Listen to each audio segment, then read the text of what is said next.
Republic എല്ലാം தெரியாது.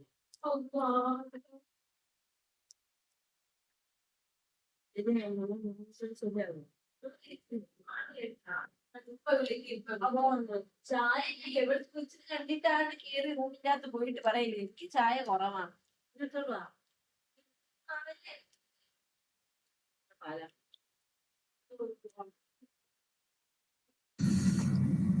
Okay guys, നമുക്ക് സ്റ്റാർട്ട് ചെയ്യാം.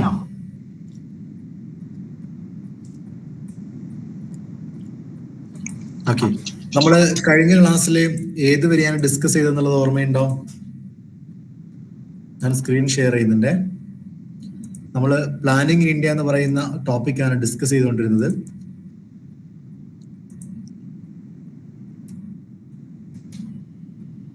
പ്ലാൻഡ് ഇക്കോണമി ഫോർ ഇന്ത്യ എന്ന് പറയുന്ന എം വിശ്വേശ്വരയ്യയുടെ ആ ഒരു പുസ്തകത്തെ കുറിച്ച് നമ്മൾ പറഞ്ഞിരുന്നു. പിന്നെ നാഷണൽ പ്ലാനിംഗ് കമ്മിറ്റിയെ കുറിച്ച് നമ്മൾ ഡിസ്കസ് ചെയ്തിരുന്നു. ബോംബെ പ്ലാനെ കുറിച്ച് പറഞ്ഞിരുന്നു. അതുപോലെ തന്നെ ഗാന്ധിയൻ പ്ലാന്, പിന്നെ people's plan, Sarvodaya plan, planning commission, അതിനുശേഷമുള്ള പ്ലാനിംഗ് കമ്മീഷന്റെ ഭാഗമായി വന്ന പഞ്ചവത്സര പദ്ധതികൾ.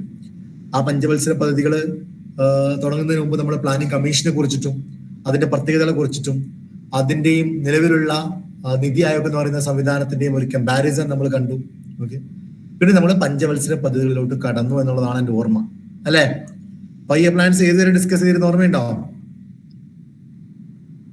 എത്ര 5 ഇയർ പ്ലാൻസ് ഡിസ്കസ് ചെയ്തു?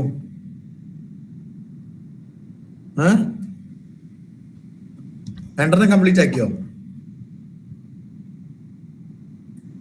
റെസ്പോണ്ട് ചെയ്യൂ. എത്ര 5 ഇയർ പ്ലാൻസ് നമ്മൾ ഡിസ്കസ് ചെയ്തു?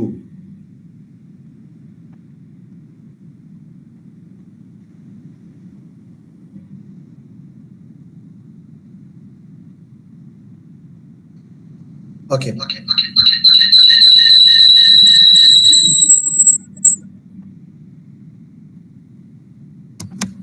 അപ്പൊ നമ്മൾ എന്തായാലും ഒരു 5 ഇയർ പ്ലാൻ ആണ് ഡിസ്കസ് ചെയ്തത്.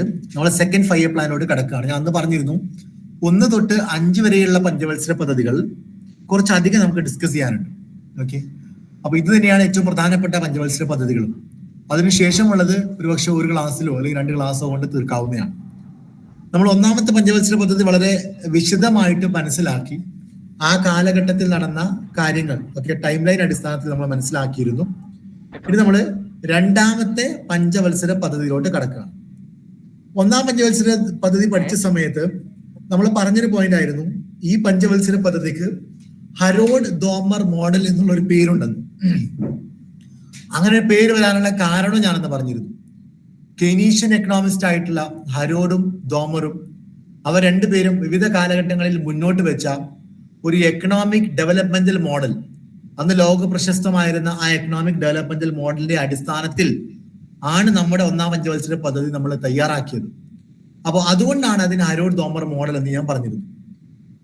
ആ പദ്ധതിയിൽ ഏറ്റവും കൂടുതൽ പ്രാധാന്യം നൽകിയത് കൃഷിക്കായതുകൊണ്ട് തന്നെ ഈ പദ്ധതിക്ക് അഗ്രികൾച്ചറൽ പ്ലാൻ ഓഫ് ഇന്ത്യ എന്നുള്ള പേരും ഉണ്ടെന്നുള്ള കാര്യവും നമ്മൾ അന്ന് മനസ്സിലാക്കിയിരുന്നു. ഇതുപോലെ തന്നെയാണ് ബാക്കിയുള്ള പഞ്ചവത്സര പദ്ധതികൾക്കും. എല്ലാ പഞ്ചവത്സര പദ്ധതികൾക്കും ആ പഞ്ചവത്സര പദ്ധതിയുമായി ഏതെങ്കിലും വ്യക്തി ബന്ധപ്പെട്ടിട്ടുണ്ടെങ്കിൽ അത് സാമ്പത്തിക ശാസ്ത്രജ്ഞരാവാം, അല്ലെങ്കിൽ ഇന്ത്യൻ പ്ലാനിംഗ് കമ്മീഷന്റെ ഡെപ്യൂട്ടി ചെയർമാൻ ആവാം, അല്ലെങ്കിൽ ഇന്ത്യയിലുള്ള എക്കണോമിസ്റ്റുകളാവാം, പ്രധാനമന്ത്രിമാരാവാം, ആരുമാവാം. അങ്ങനെ ആരെങ്കിലും ബന്ധപ്പെട്ടിട്ടുണ്ടെങ്കിൽ അവരുടെ പേര് ആ പഞ്ചവത്സര പദ്ധതിക്ക് പൊതുവെ വരാറുണ്ട്. പിന്നെ ആ കാലഘട്ടത്തിൽ ആ പഞ്ചവത്സര പദ്ധതിയിൽ ഏതിനാണ് കൂടുതൽ പ്രാധാന്യം നൽകിയത് ആ പേരിലും ആ പഞ്ചവത്സര പദ്ധതി അറിയപ്പെടാറുണ്ട്. അപ്പൊ ഞാൻ പറഞ്ഞു വരുന്നത്, രണ്ടാം പഞ്ചവത്സര പദ്ധതിയിലും നമുക്ക് ഇത്തരത്തിൽ 2 ഫാക്ട്സ് പഠിക്കാനുണ്ട് എന്നുള്ളതാണ്. 1951 തൊട്ട് 1956 വരെയായിരുന്നു ഒന്നാമത്തെ പഞ്ചവത്സര പദ്ധതി. ഞാൻ അന്ന് പറഞ്ഞിരുന്നു, ഒരു വർഷം തുടങ്ങുന്ന വർഷത്തിന്റെ സാമ്പത്തിക വർഷം തുടങ്ങുന്ന മാസം ഏപ്രിൽ മാസം 1-ാം തീയതി തൊട്ട് അവസാനിക്കുന്ന വർഷത്തിന്റെ സാമ്പത്തിക വർഷം അവസാനിക്കുന്ന മാസം മാർച്ച് മാസം 31-ാം തീയതി വരെയാണ് ഒരു പഞ്ചവത്സര പദ്ധതി എന്ന് പറയുന്നത്. ഒന്നാം പഞ്ചവത്സര പദ്ധതി 1951 ഏപ്രിൽ മാസം 1-ാം തീയതി തൊട്ട് 1956 മാർച്ച് മാസം 31-ാം തീയതി വരെയായിരുന്നു. അതിന് തൊട്ട് ശേഷം വരുന്ന രണ്ടാം പഞ്ചവത്സര പദ്ധതിയുടെ സമയം അപ്പൊ എങ്ങനെയായിരിക്കും? 56 പറഞ്ഞേ, 56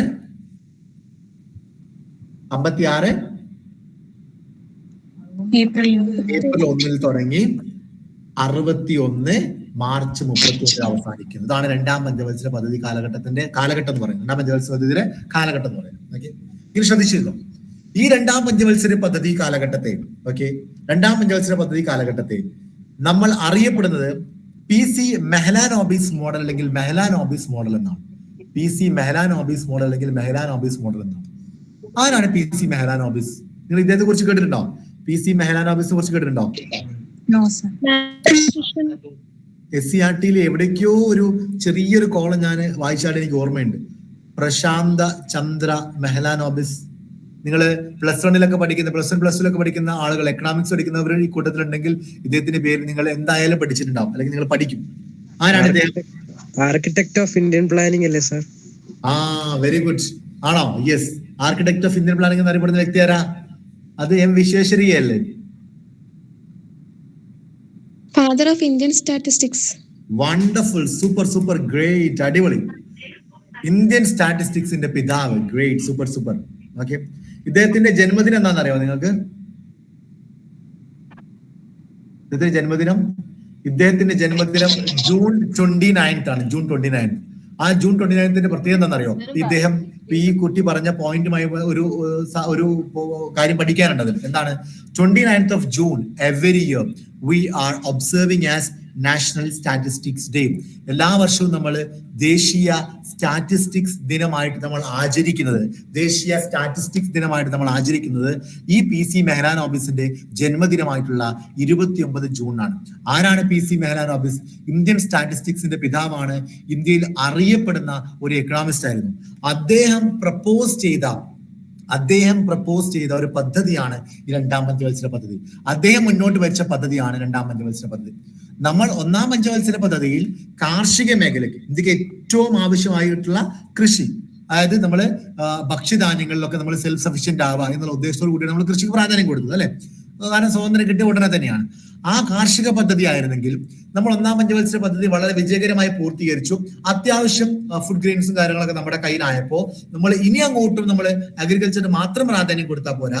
അഗ്രികൾച്ചറിന് കൊടുത്ത പ്രാധാന്യം അതേ നിലയ്ക്ക് കണ്ടിന്യൂ ചെയ്യുന്ന കൂട്ടത്തിൽ തന്നെ വ്യാവസായിക മേഖലയും കൂടെ വികസിക്കേണ്ടതുണ്ട് എന്നുള്ള തിരിച്ചറിവിൽ PC മെഹ്ലാനോബിസ് മുന്നോട്ട് വെച്ച രണ്ടാം പഞ്ചവത്സര പദ്ധതിയിൽ അദ്ദേഹം ഊന്നൽ നൽകിയത്, സ്ട്രെസ് ചെയ്തത് ഇൻഡസ്ട്രീസിന്റെ വികസനമായിരുന്നു. The development of industries in India, rapid industrialization, ദ്രുതഗതിയിലുള്ള വ്യാവസായികവൽക്കരണം, റാപ്പിഡ് ഇൻഡസ്ട്രിയലൈസേഷൻ.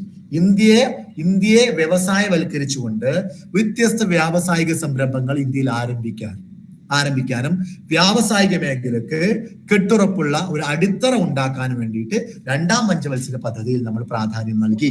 അതുകൊണ്ട് തന്നെ രണ്ടാം പഞ്ചവത്സര പദ്ധതിയെ നമ്മൾ ഇൻഡസ്ട്രിയൽ പ്ലാൻ ഓഫ് ഇന്ത്യ എന്നുള്ള പേരിൽ അറിയപ്പെടുന്നു. ഈ ഇൻഡസ്ട്രിയൽ പ്ലാൻ ഓഫ് ഇന്ത്യ ആരാണ് മുന്നോട്ട് വെച്ചത്? PC മെഹ്ലാനോബിസ്. അതുകൊണ്ട് തന്നെ രണ്ടാം പഞ്ചവത്സര പദ്ധതിയെ PC മെഹ്ലാനോബിസ് മോഡൽ എന്നും അറിയപ്പെടുന്നു. ഈ പോയിന്റ് ക്ലിയർ ആയോ മക്കളെ? എക്സാക്ട്ലി. അപ്പൊ ഇതാണ് PC മെഹ്ലാനോബിസുമായി ബന്ധപ്പെട്ട് നിങ്ങൾ അറിഞ്ഞിരിക്കേണ്ട പോയിന്റ് എന്ന് പറയുന്നത്. ക്ലിയർ ആണല്ലോ? യെസ്. പിന്നെ അദ്ദേഹത്തിന്റെ ഒരു അഡീഷണൽ ഫാക്ട് പറഞ്ഞത് 29th of June every year is observed as national statistics day. അത് അദ്ദേഹത്തിന്റെ ബർത്ത്ഡേ ആണെന്ന് മനസ്സിലാക്കാം. ഇനി ഈ കാലഘട്ടത്തിൽ ഈ 5 വർഷം നമ്മൾ എന്തിനായിരുന്നു നമ്മൾ സ്ട്രെസ് ചെയ്തത്? എന്തായിരുന്നു നമ്മുടെ ഒബ്ജക്റ്റീവ് എന്ന് പറയുന്നത്? ഇതിൽ എഴുതിയിട്ടുണ്ട്, റാപ്പിഡ് ഇൻഡസ്ട്രിയലൈസേഷൻ ആൻഡ് ട്രാൻസ്പോർട്ടേഷൻ. ഒന്നാം പഞ്ചവത്സര പദ്ധതി നമ്മൾ പറഞ്ഞു. ഒന്നാം പഞ്ചവത്സര പദ്ധതിയിൽ 3 കാര്യങ്ങൾക്കാണ് നമ്മൾ പ്രാധാന്യം നൽകിയത്. 3ഉം കൃഷിയുമായി ബന്ധപ്പെട്ടതായിരുന്നു. എന്തായിരുന്നു? ഒന്ന് അഗ്രികൾച്ചർ, കൃഷി. രണ്ടാമത് ഇറിഗേഷണൽ ഡെവലപ്മെന്റ്, ജലസേചനം അല്ലെ? കൃഷിക്ക് ജലം വേണം, ജലസേചനം നിർബന്ധമാണ്. മൂന്നാമത് ഇലക്ട്രിഫിക്കേഷൻ, വൈദ്യുതീകരണം. കൃഷി, ജലസേചനം, വൈദ്യുതീകരണം. ഞാൻ പറഞ്ഞിരുന്നു, മോട്ടോർ പ്രവർത്തിപ്പിക്കാനും വീടുകളിലോട്ട് വൈദ്യുതി എത്തിപ്പിക്കാനും ഒക്കെ വേണ്ടിയിട്ടാണ് ഈ കാര്യങ്ങൾ, ഈ 3 പ്രാധാന്യം നൽകിയതല്ലേ? അതേപോലെ രണ്ടാം പഞ്ചവത്സര പദ്ധതിയിൽ നമ്മൾ പ്രാധാന്യം കൊടുത്തത് വ്യാവസായിക മേഖലയ്ക്കും അതുപോലെ തന്നെ ട്രാൻസ്പോർട്ടേഷൻ മേഖലയ്ക്കുമാണ്. ഓക്കെ, ട്രാൻസ്പോർട്ടേഷൻ എന്ന് വെച്ചാൽ എന്താണ്? ഗതാഗത മേഖലക്ക്. ഓക്കെ, വ്യവസായങ്ങൾ ഉണ്ടാകുമ്പോൾ സ്വാഭാവികമായിട്ടും അതിനനുസൃതമായിട്ട് വ്യാവസായിക മേഖലകൾ ഉണ്ടാക്കാനും വ്യാവസായിക അതായത് നമ്മുടെ ഫാക്ടറികൾ ഉണ്ടാക്കാനും അത്തരത്തിലുള്ള സംരംഭങ്ങൾ ഉണ്ടാക്കണമെങ്കിൽ ട്രാൻസ്പോർട്ടേഷൻ മേഖല ഡെവലപ്പ് ചെയ്യേണ്ടതുണ്ട്. അത് എയർ ട്രാൻസ്പോർട്ടേഷൻ ആയാലും റെയിൽ ട്രാൻസ്പോർട്ടേഷൻ ആയാലും ഈവൻ റോഡ് ട്രാൻസ്പോർട്ടേഷൻ ആയാലും പോലും ഡെവലപ്പ് ചെയ്യേണ്ടതുണ്ട്. അപ്പൊ ഓരോന്നും ഇന്റർ കണക്റ്റഡ് ആയിരുന്നു. അതുകൊണ്ട് തന്നെ ട്രാൻസ്പോർട്ടേഷനും റാപ്പിഡ് ഇൻഡസ്ട്രിയലൈസേഷനും കണക്ട് ചെയ്തിട്ടാണ് രണ്ടാം പഞ്ചവത്സര പദ്ധതിയിൽ കാര്യങ്ങൾ മുന്നോട്ട് പോയതെന്ന് മനസ്സിലാക്കാം. ഇനി ഇതിന്റെ പ്രധാനപ്പെട്ട ഒരു ഒബ്ജക്റ്റീവ് എന്ന് പറയുന്നത് അതായത് ഈ 5 വർഷം കഴിയുമ്പോൾ നമ്മൾ ഉദ്ദേശിച്ച പ്രധാനപ്പെട്ട 2 കാര്യങ്ങൾ. ഒന്ന്, ആ കാലഘട്ടത്തിൽ ഉണ്ടായിരുന്ന അൺഎംപ്ലോയ്മെന്റ്, അതായത് തൊഴിലില്ലായ്മ, അത് കുറക്കുക എന്നുള്ളതാണ്. ഇപ്പൊ കൃഷിക്ക് വേണ്ടിയിട്ടുള്ള പ്രാഥമിക കാര്യങ്ങൾ നമ്മൾ ഒന്നാം പഞ്ചവത്സര പദ്ധതിയിൽ ചെയ്തു കൊടുക്കുക എന്ന് പറയുമ്പോൾ അതിന് ഉദ്ദേശം നമ്മുടെ രാജ്യത്തിനെ സെൽഫ് സഫിഷ്യന്റ് ആക്കുക എന്നുള്ളതായിരുന്നു. അതായത് സ്വയം പര്യാപ്തമാക്കുക എന്നുള്ളതായിരുന്നു. നമ്മൾ ആ കാലഘട്ടത്തിൽ മുഴുവൻ ഇറക്കുമതിയായിരുന്നു. അത് മാക്സിമം കുറച്ച് നമുക്ക് ആവശ്യമുള്ളത് നമ്മൾ തന്നെ ഉണ്ടാക്കി നമുക്ക് സർവൈവ് ചെയ്യാൻ പറ്റുന്ന ഒരു സാഹചര്യം ഉണ്ടാക്കുക എന്നുള്ളതായിരുന്നു. എന്നാൽ ഇവിടെ രണ്ടാമത്തതില് ഈ വ്യവസായങ്ങൾ കൊണ്ടുവരുമ്പോൾ അവിടെ കൂടുതൽ ആളുകൾക്ക് തൊഴിൽ നൽകാനുള്ള ഒരു സാഹചര്യം വരും, അല്ലെ? അപ്പൊ ആ തൊഴിൽ ലഭിക്കുന്നതോട് കൂടി രാജ്യത്തെ തൊഴിലില്ലായ്മ കുറയ്ക്കാൻ പറ്റും. അതുകൊണ്ട് തന്നെ വ്യവസായങ്ങൾ തുടങ്ങി, ഫാക്ടറികൾ തുടങ്ങി രാജ്യത്തിന്റെ തൊഴിലില്ലായ്മ കുറക്കാം. തൊഴിലില്ലായ്മ കുറക്കുമ്പോൾ ആളുകൾക്ക് ജോലി കിട്ടുമ്പോൾ സ്വാഭാവികമായിട്ടും ഓരോരുത്തരുടെയും ഇൻകം ഉണ്ടാവും, ഓരോ വ്യക്തിക്കും ഇൻകം ഉണ്ടാവും. ഓരോ വ്യക്തിക്ക് ഇൻകം ഉണ്ടാകുമ്പോൾ ആളോഹരി വരുമാനം, പെർ ക്യാപിറ്റ വരുമാനം കൂടും. പെർ ക്യാപിറ്റ വരുമാനം കൂടുമ്പോൾ ഒരു ദേശത്തിന്റെ, ഒരു രാഷ്ട്രത്തിന്റെ മുഴുവൻ വരുമാനത്തിൽ മാറ്റം ഉണ്ടാവും. അപ്പൊ അങ്ങനെ ആളുകൾക്ക് ജോലി കൊടുത്ത് അൺഎംപ്ലോയ്മെന്റ് കുറച്ച് ദേശീയ വരുമാനം കൂട്ടുക എന്നുള്ള ഒരു ഉദ്ദേശം കൂടെ, ഒരു ഔട്ട്കമും കൂടെ നമ്മൾ ഈ രണ്ടാം പഞ്ചവത്സര പദ്ധതിയുടെ ഭാഗമായിട്ട് നമ്മൾ പ്രതീക്ഷിച്ചിരുന്നു. So please understand, reduce unemployment and increase national income എന്ന് പറയുന്നത് ഇതിന്റെ ഒരു ടാർഗറ്റഡ് ആയിട്ടുള്ള ഒരു ഒബ്ജക്റ്റീവ് തന്നെ ആയിരുന്നു എന്നും കൂടെ മനസ്സിലാക്കണം. ഈ 2 കാരണങ്ങൾ, ഈ 2 കാര്യങ്ങൾ ഒരു കാരണവശാലും മറക്കാൻ പാടില്ല. ഓക്കെ, ഇനി ഈ പദ്ധതി എത്രത്തോളം വിജയകരമായിരുന്നു എന്നുള്ളത് ഇതിന്റെ ഗ്രോത്ത് റേറ്റ് നോക്കിയാൽ മനസ്സിലാക്കാൻ പറ്റും. നമ്മൾ പറഞ്ഞിരുന്നു ഒന്നാം പഞ്ചവത്സര പദ്ധതി തീർത്തും വിജയകരമായിരുന്നു, അല്ലെ? ഒന്നാം പഞ്ചവത്സര പദ്ധതിയിൽ നമ്മൾ ഉദ്ദേശിച്ചിരുന്ന വളർച്ചാ നിരക്ക് എത്രയായിരുന്നു? വളരെ കുറവായിരുന്നു, 2.1%. എന്നാൽ 5 വർഷം കഴിഞ്ഞപ്പോൾ 3.6% നമ്മൾക്ക് കൈവരിക്കാൻ സാധിച്ചു. അതേപോലെ രണ്ടാം പഞ്ചവത്സര പദ്ധതി എന്തായിരുന്നു നമ്മൾ പ്രതീക്ഷിച്ചത്? രണ്ടാം പഞ്ചവത്സര പദ്ധതി കാലത്ത് നമ്മൾ പ്രതീക്ഷിച്ചത് 4.5% നമ്മൾ പ്രതീക്ഷിച്ചു. പക്ഷെ നമുക്ക് ലഭിച്ച എത്രയാണ്? 4.27%. അപ്പോ കംപ്ലീറ്റ്ലി സക്സസ്ഫുൾ ആയിരുന്നോ? അല്ല. എന്നാൽ കംപ്ലീറ്റ്ലി ഫെയിലിയർ ആണെന്ന് പറയാൻ പറ്റുമോ? ഇല്ല. 50%-ൽ കൂടുതൽ, അതിൽ കൂടുതൽ, അല്ലെ? മുക്കാ ഭാഗവും നമ്മൾ ഗ്രോത്ത് റേറ്റിനേക്കാൾ നമ്മൾ പ്രതീക്ഷിച്ചതിനേക്കാൾ നമുക്ക് കൈവരിക്കാൻ പറ്റും. പക്ഷേ അത് സക്സസ്ഫുള്ളി കംപ്ലീറ്റ്ലി നമുക്ക് ആ ഒരു ടാർഗറ്റഡ് ഗ്രോത്ത് റേറ്റ് ബ്രേക്ക് ചെയ്യാൻ പറ്റിയില്ല. ഓക്കെ, അപ്പൊ അതാണ്. പക്ഷെ രണ്ടാം പഞ്ചവത്സര പദ്ധതി ഒരിക്കലും നമുക്കൊരു പൂർണ്ണ പരാജയ പദ്ധതിയാണെന്ന് പറയാൻ സാധിക്കില്ല.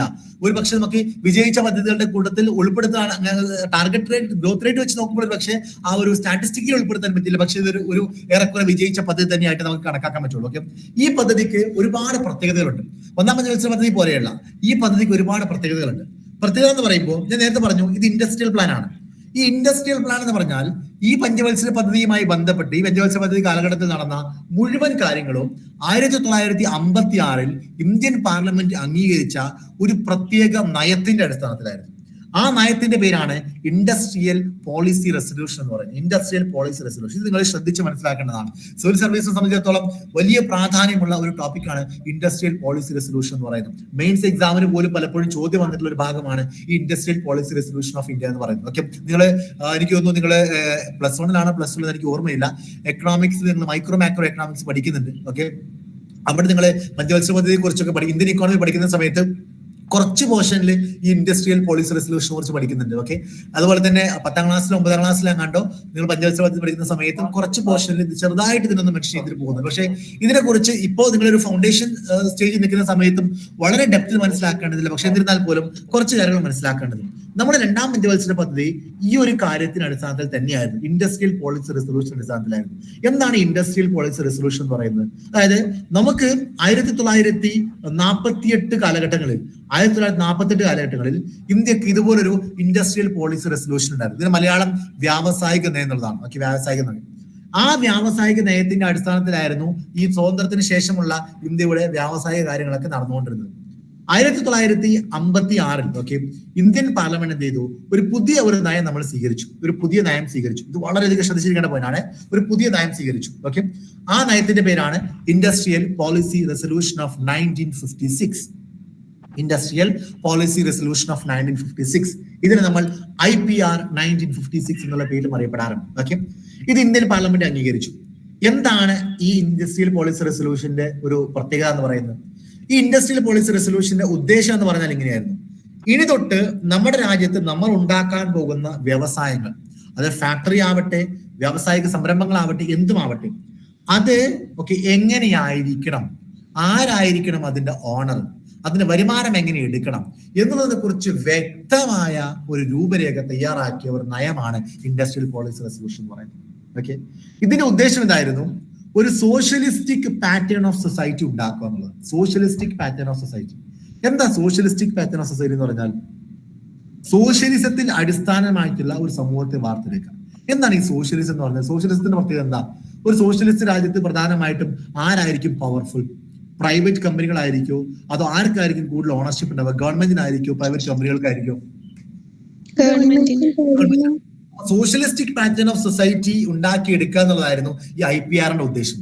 അതായത് ഗവൺമെന്റിന് മനസ്സിലായി, ഗവൺമെന്റിന്റെ ഇന്റർഫിയറൻസ് ഈ വ്യാവസായിക മേഖലയിൽ ഇല്ലെങ്കിൽ സ്വാഭാവികമായിട്ടും നമ്മുടെ മേഖല വികസിക്കാൻ പോകുന്നില്ല. കാരണം എന്താണ്?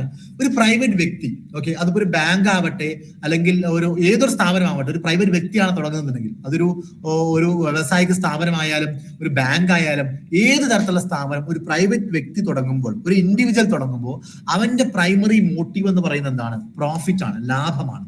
അവൻ ലാഭം കഴിഞ്ഞിട്ട് ബാക്കി എന്തിലോട് ചിന്തിക്കുള്ളൂ. പ്രോഫിറ്റ് ത്രൂ സർവീസ് ആണല്ലേ, അവൻ നൽകുന്ന സേവനത്തിലൂടെ ലാഭം ഉണ്ടാക്കുക എന്നുള്ളതാണ് അവന്റെ ഉദ്ദേശം. ഗവൺമെന്റ് ഒരു പ്രൊജക്ട് സ്റ്റാർട്ട് ചെയ്യുമ്പോൾ, ഗവൺമെന്റ് ഒരു പദ്ധതി തുടങ്ങുമ്പോൾ, അതൊരു വ്യവസായ പദ്ധതി ആണെങ്കിൽ പോലും ഗവൺമെന്റിന്റെ ഉദ്ദേശം അതിന്റെ മാക്സിമം ബെനിഫിറ്റ്സ് ആദ്യം ജനങ്ങളിലോട്ട് എത്തിക്കുക എന്നുള്ളതാണ്. എന്നിട്ടാണ് പിന്നെ അവൻ ഗവൺമെന്റ് പ്രോഫിറ്റിനെ കുറിച്ച് ചിന്തിക്കുള്ളൂ.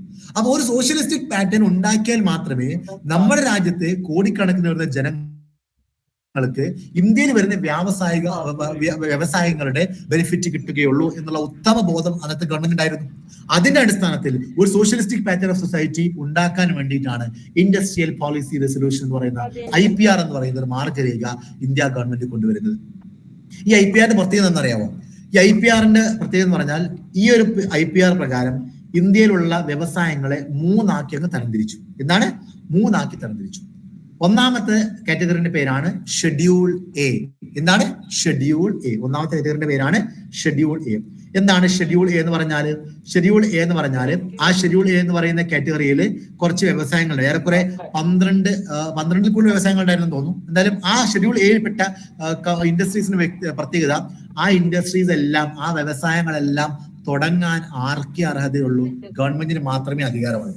ഷെഡ്യൂൾ എയിൽ ഉൾപ്പെടുത്തിയിരിക്കുന്ന മേഖലകൾ, ആ മേഖലകളിൽ വ്യവസായം ഗവൺമെന്റ് മാത്രമേ തുടങ്ങുള്ളൂ. ഗവൺമെന്റിനായിരിക്കും അതിന്റെ ഓണർഷിപ്പ്. അതാണ് ഷെഡ്യൂൾ എ എന്ന് പറയുന്നത്. രണ്ടാമതൊരു ക്ലാസിഫിക്കേഷൻ ഉണ്ടാക്കി. രണ്ടാമത്തെ ക്ലാസിഫിക്കേഷൻ പേരാണ് ഷെഡ്യൂൾ ബി. ഈ ഷെഡ്യൂൾ ബിയുടെ പ്രത്യേകത, ഏറെക്കുറെ 12 ടൈപ്പ് ഓഫ് ഇൻഡസ്ട്രീസ് ആണ് ഷെഡ്യൂൾ ബിയിൽ ഉണ്ടായിരുന്നത്. അതിന്റെ പ്രത്യേകത, അത് പ്രോഗ്രസീവ്ലി സ്റ്റേറ്റ് ഓൺഡ് ആണ്. പ്രോഗ്രസീവ്ലി സ്റ്റേറ്റ് ഓൺഡ് എന്ന് പറഞ്ഞാൽ മെയിൻലി അതിന്റെ ഒരു ഓണർഷിപ്പ് വരുന്നത് ആരുടെ കയ്യിൽ തന്നെയാണ്? ഗവൺമെന്റിന്റെ കയ്യിൽ തന്നെയാണ്. ഗവൺമെന്റിന്റെ കയ്യിൽ തന്നെയാണ്. എന്നാൽ അതിന്റെ ചില മേഖലകളിൽ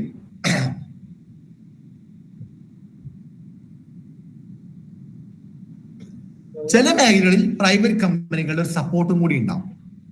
ഓണർഷിപ്പ് ആരുടെ കയ്യിലാണ്? ഗവൺമെന്റിന്റെ കയ്യിൽ തന്നെയാണ്. എന്നാൽ ചില മേഖലകളിൽ പ്രൈവറ്റ് കമ്പനികളുടെ ഒരു സപ്പോർട്ടും കൂടി ഉണ്ടാവും. ഇതാണ് ഏതെന്ന് പറയുന്നത്? ഈ ഷെഡ്യൂൾ ബി എന്ന് പറയുന്നത്. മൂന്നാമത്തെയാണ് ഷെഡ്യൂൾ സി എന്ന് പറയുന്നത്. ഈ ഷെഡ്യൂൾ സി എന്ന് പറഞ്ഞാൽ അത് ബാക്കിയുള്ള ഇൻഡസ്ട്രീസ് ആണ്. അത് ആരാണ് ഓൺ ചെയ്യുന്നത്? അത് പ്രൈവറ്റ് കമ്പനികളാണ്. പ്രൈവറ്റ് സെക്ടറിന് വേണ്ടി മാറ്റി വെച്ചിരിക്കുകയാണ്. അപ്പോ ഗവൺമെന്റിന് സ്വാധീനമുള്ള 2 ക്ലാസിഫിക്കേഷൻ വെച്ചു, ഷെഡ്യൂൾ എയും ഷെഡ്യൂൾ ബിയും.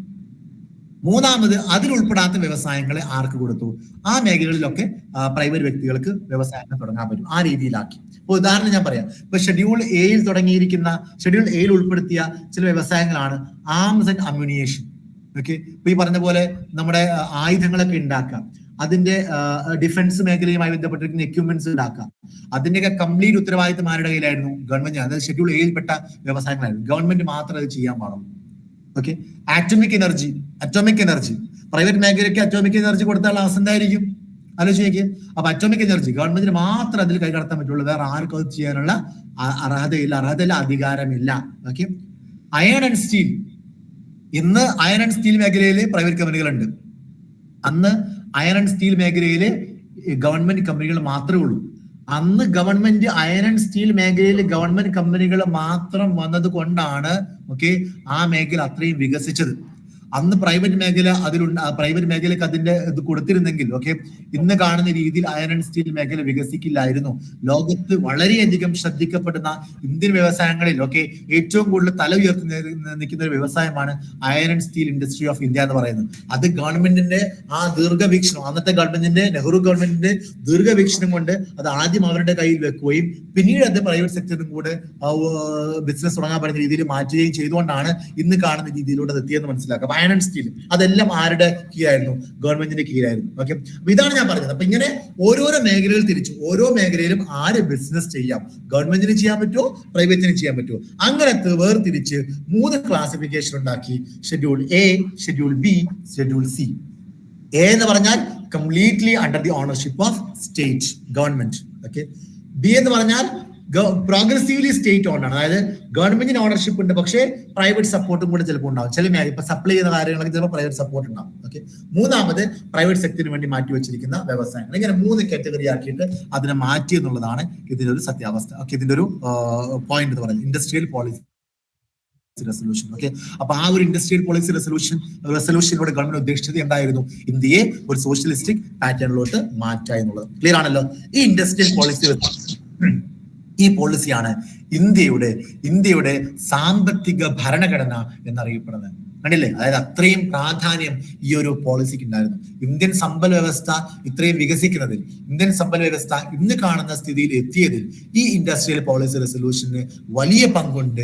അതുകൊണ്ട് അതിനെ എക്കണോമിക് കോൺസ്റ്റിറ്റ്യൂഷൻ ഓഫ് ഇന്ത്യ എന്നുള്ള പേരിലാണ് അറിയപ്പെടുന്നത്, ദി IPR ഓഫ് 1956. ക്ലിയർ ആയ മക്കളെ? അപ്പൊ ഏതൊക്കെയാണ് scheduled A, B and C? Schedule എയും ബിയും സി. അപ്പൊ ഷെഡ്യൂൾ ബിയുടെ പ്രത്യേകത എന്തായിരുന്നു? പ്രോഗ്രസീവ്ലി സ്റ്റേറ്റ് ഓൺ ആണ്. എക്സാക്ട്ലി. ഷെഡ്യൂൾ സി ആണെങ്കിലോ പ്രൈവറ്റ് സെക്ടർ ആണ്. ഷെഡ്യൂൾ എയും ബിയും സിയും അടക്കമുള്ള ഈ ഒരു ഇൻഡസ്ട്രിയൽ പോളിസി റെസൊല്യൂഷൻ ഏത് വർഷമാണ് ഇന്ത്യൻ പാർലമെന്റ് അംഗീകരിച്ചത്? 1956. അതിനു മുമ്പ് ഇന്ത്യയിൽ ഉണ്ടായിരുന്ന ഇന്ത്യൻ ഇൻഡസ്ട്രിയൽ റെസൊല്യൂഷൻ പോളിസി ഏത് വർഷമായിരുന്നു? 1948. ക്ലിയർ ആണല്ലോ? യെസ്. നെക്സ്റ്റ് ഇനി നമ്മൾ അതിന്റെ ടൈം ലൈനിലോട്ട് കിടക്കുകയാണ്. അതായത് രണ്ടാം പഞ്ചവത്സര പദ്ധതി കാലഘട്ടം 56 തൊട്ട് 61 വരെയുള്ള കാലഘട്ടം. ഈ കാലഘട്ടത്തിൽ നടന്ന സംഭവ വികാസം നമ്മൾ പഠിക്കാൻ പോകണം. 1956 ഒന്നാമത്തെ പോയിന്റ്, നാഷണൽ ഹൈവേ ആക്ട്, ദേശീയപാത നിയമം പാസാക്കി. നമ്മള് ഫസ്റ്റ് പഠിച്ച പോയിന്റ് നോക്കിയേ, റാപ്പിഡ് ഇൻഡസ്ട്രിയലൈസേഷൻ ആൻഡ് ട്രാൻസ്പോർട്ടേഷൻ അല്ലെ? അപ്പൊ നമുക്ക് മനസ്സിലായില്ലേ, നമ്മുടെ രാജ്യത്ത്, നമ്മുടെ സംസ്ഥാനത്തുടനീളം, നമ്മുടെ സംസ്ഥാനത്തടക്കമുള്ള നമ്മൾ എക്സ്പീരിയൻസ് ചെയ്യുന്ന, നമ്മൾ ട്രാവൽ ചെയ്യുന്ന ദേശീയ പാതകൾ ഉണ്ടായത് രണ്ടാം പഞ്ചവത്സര പദ്ധതി കാലഘട്ടത്തിൽ ഇന്ത്യൻ പാർലമെന്റ് പാസാക്കിയ ഈ ദേശീയ പാത നിയമത്തിന്റെ അടിസ്ഥാനത്തിലാണ്. ഞാൻ പറയുന്നു, രണ്ടാം പഞ്ചവത്സര പദ്ധതി കാലഘട്ടത്തിൽ ദേശീയപാത നിയമമാണ് പാസാക്കിയത്. ദേശീയപാതകൾ ഓരോന്നോരോന്നായിട്ട് പിന്നീട് വിവിധ വർഷങ്ങളിലാണ് വന്നത് കേട്ടോ. അപ്പോൾ ദേശീയപാത നിയമം പാസാക്കിയത് 1956 രണ്ടാം പഞ്ചവത്സര പദ്ധതി കാലഘട്ടത്തിലായിരുന്നു എന്ന് ഒന്നാമത്തെ പോയിന്റ് ആയിട്ട് മനസ്സിലാക്കാം. Second point, 1956 LIC September 1. എന്താണ് LIC ഉണ്ടാക്കിയതാണോ? എന്താണ് സംഭവം? LICന്റെ ഫുൾ ഫോം എന്താ?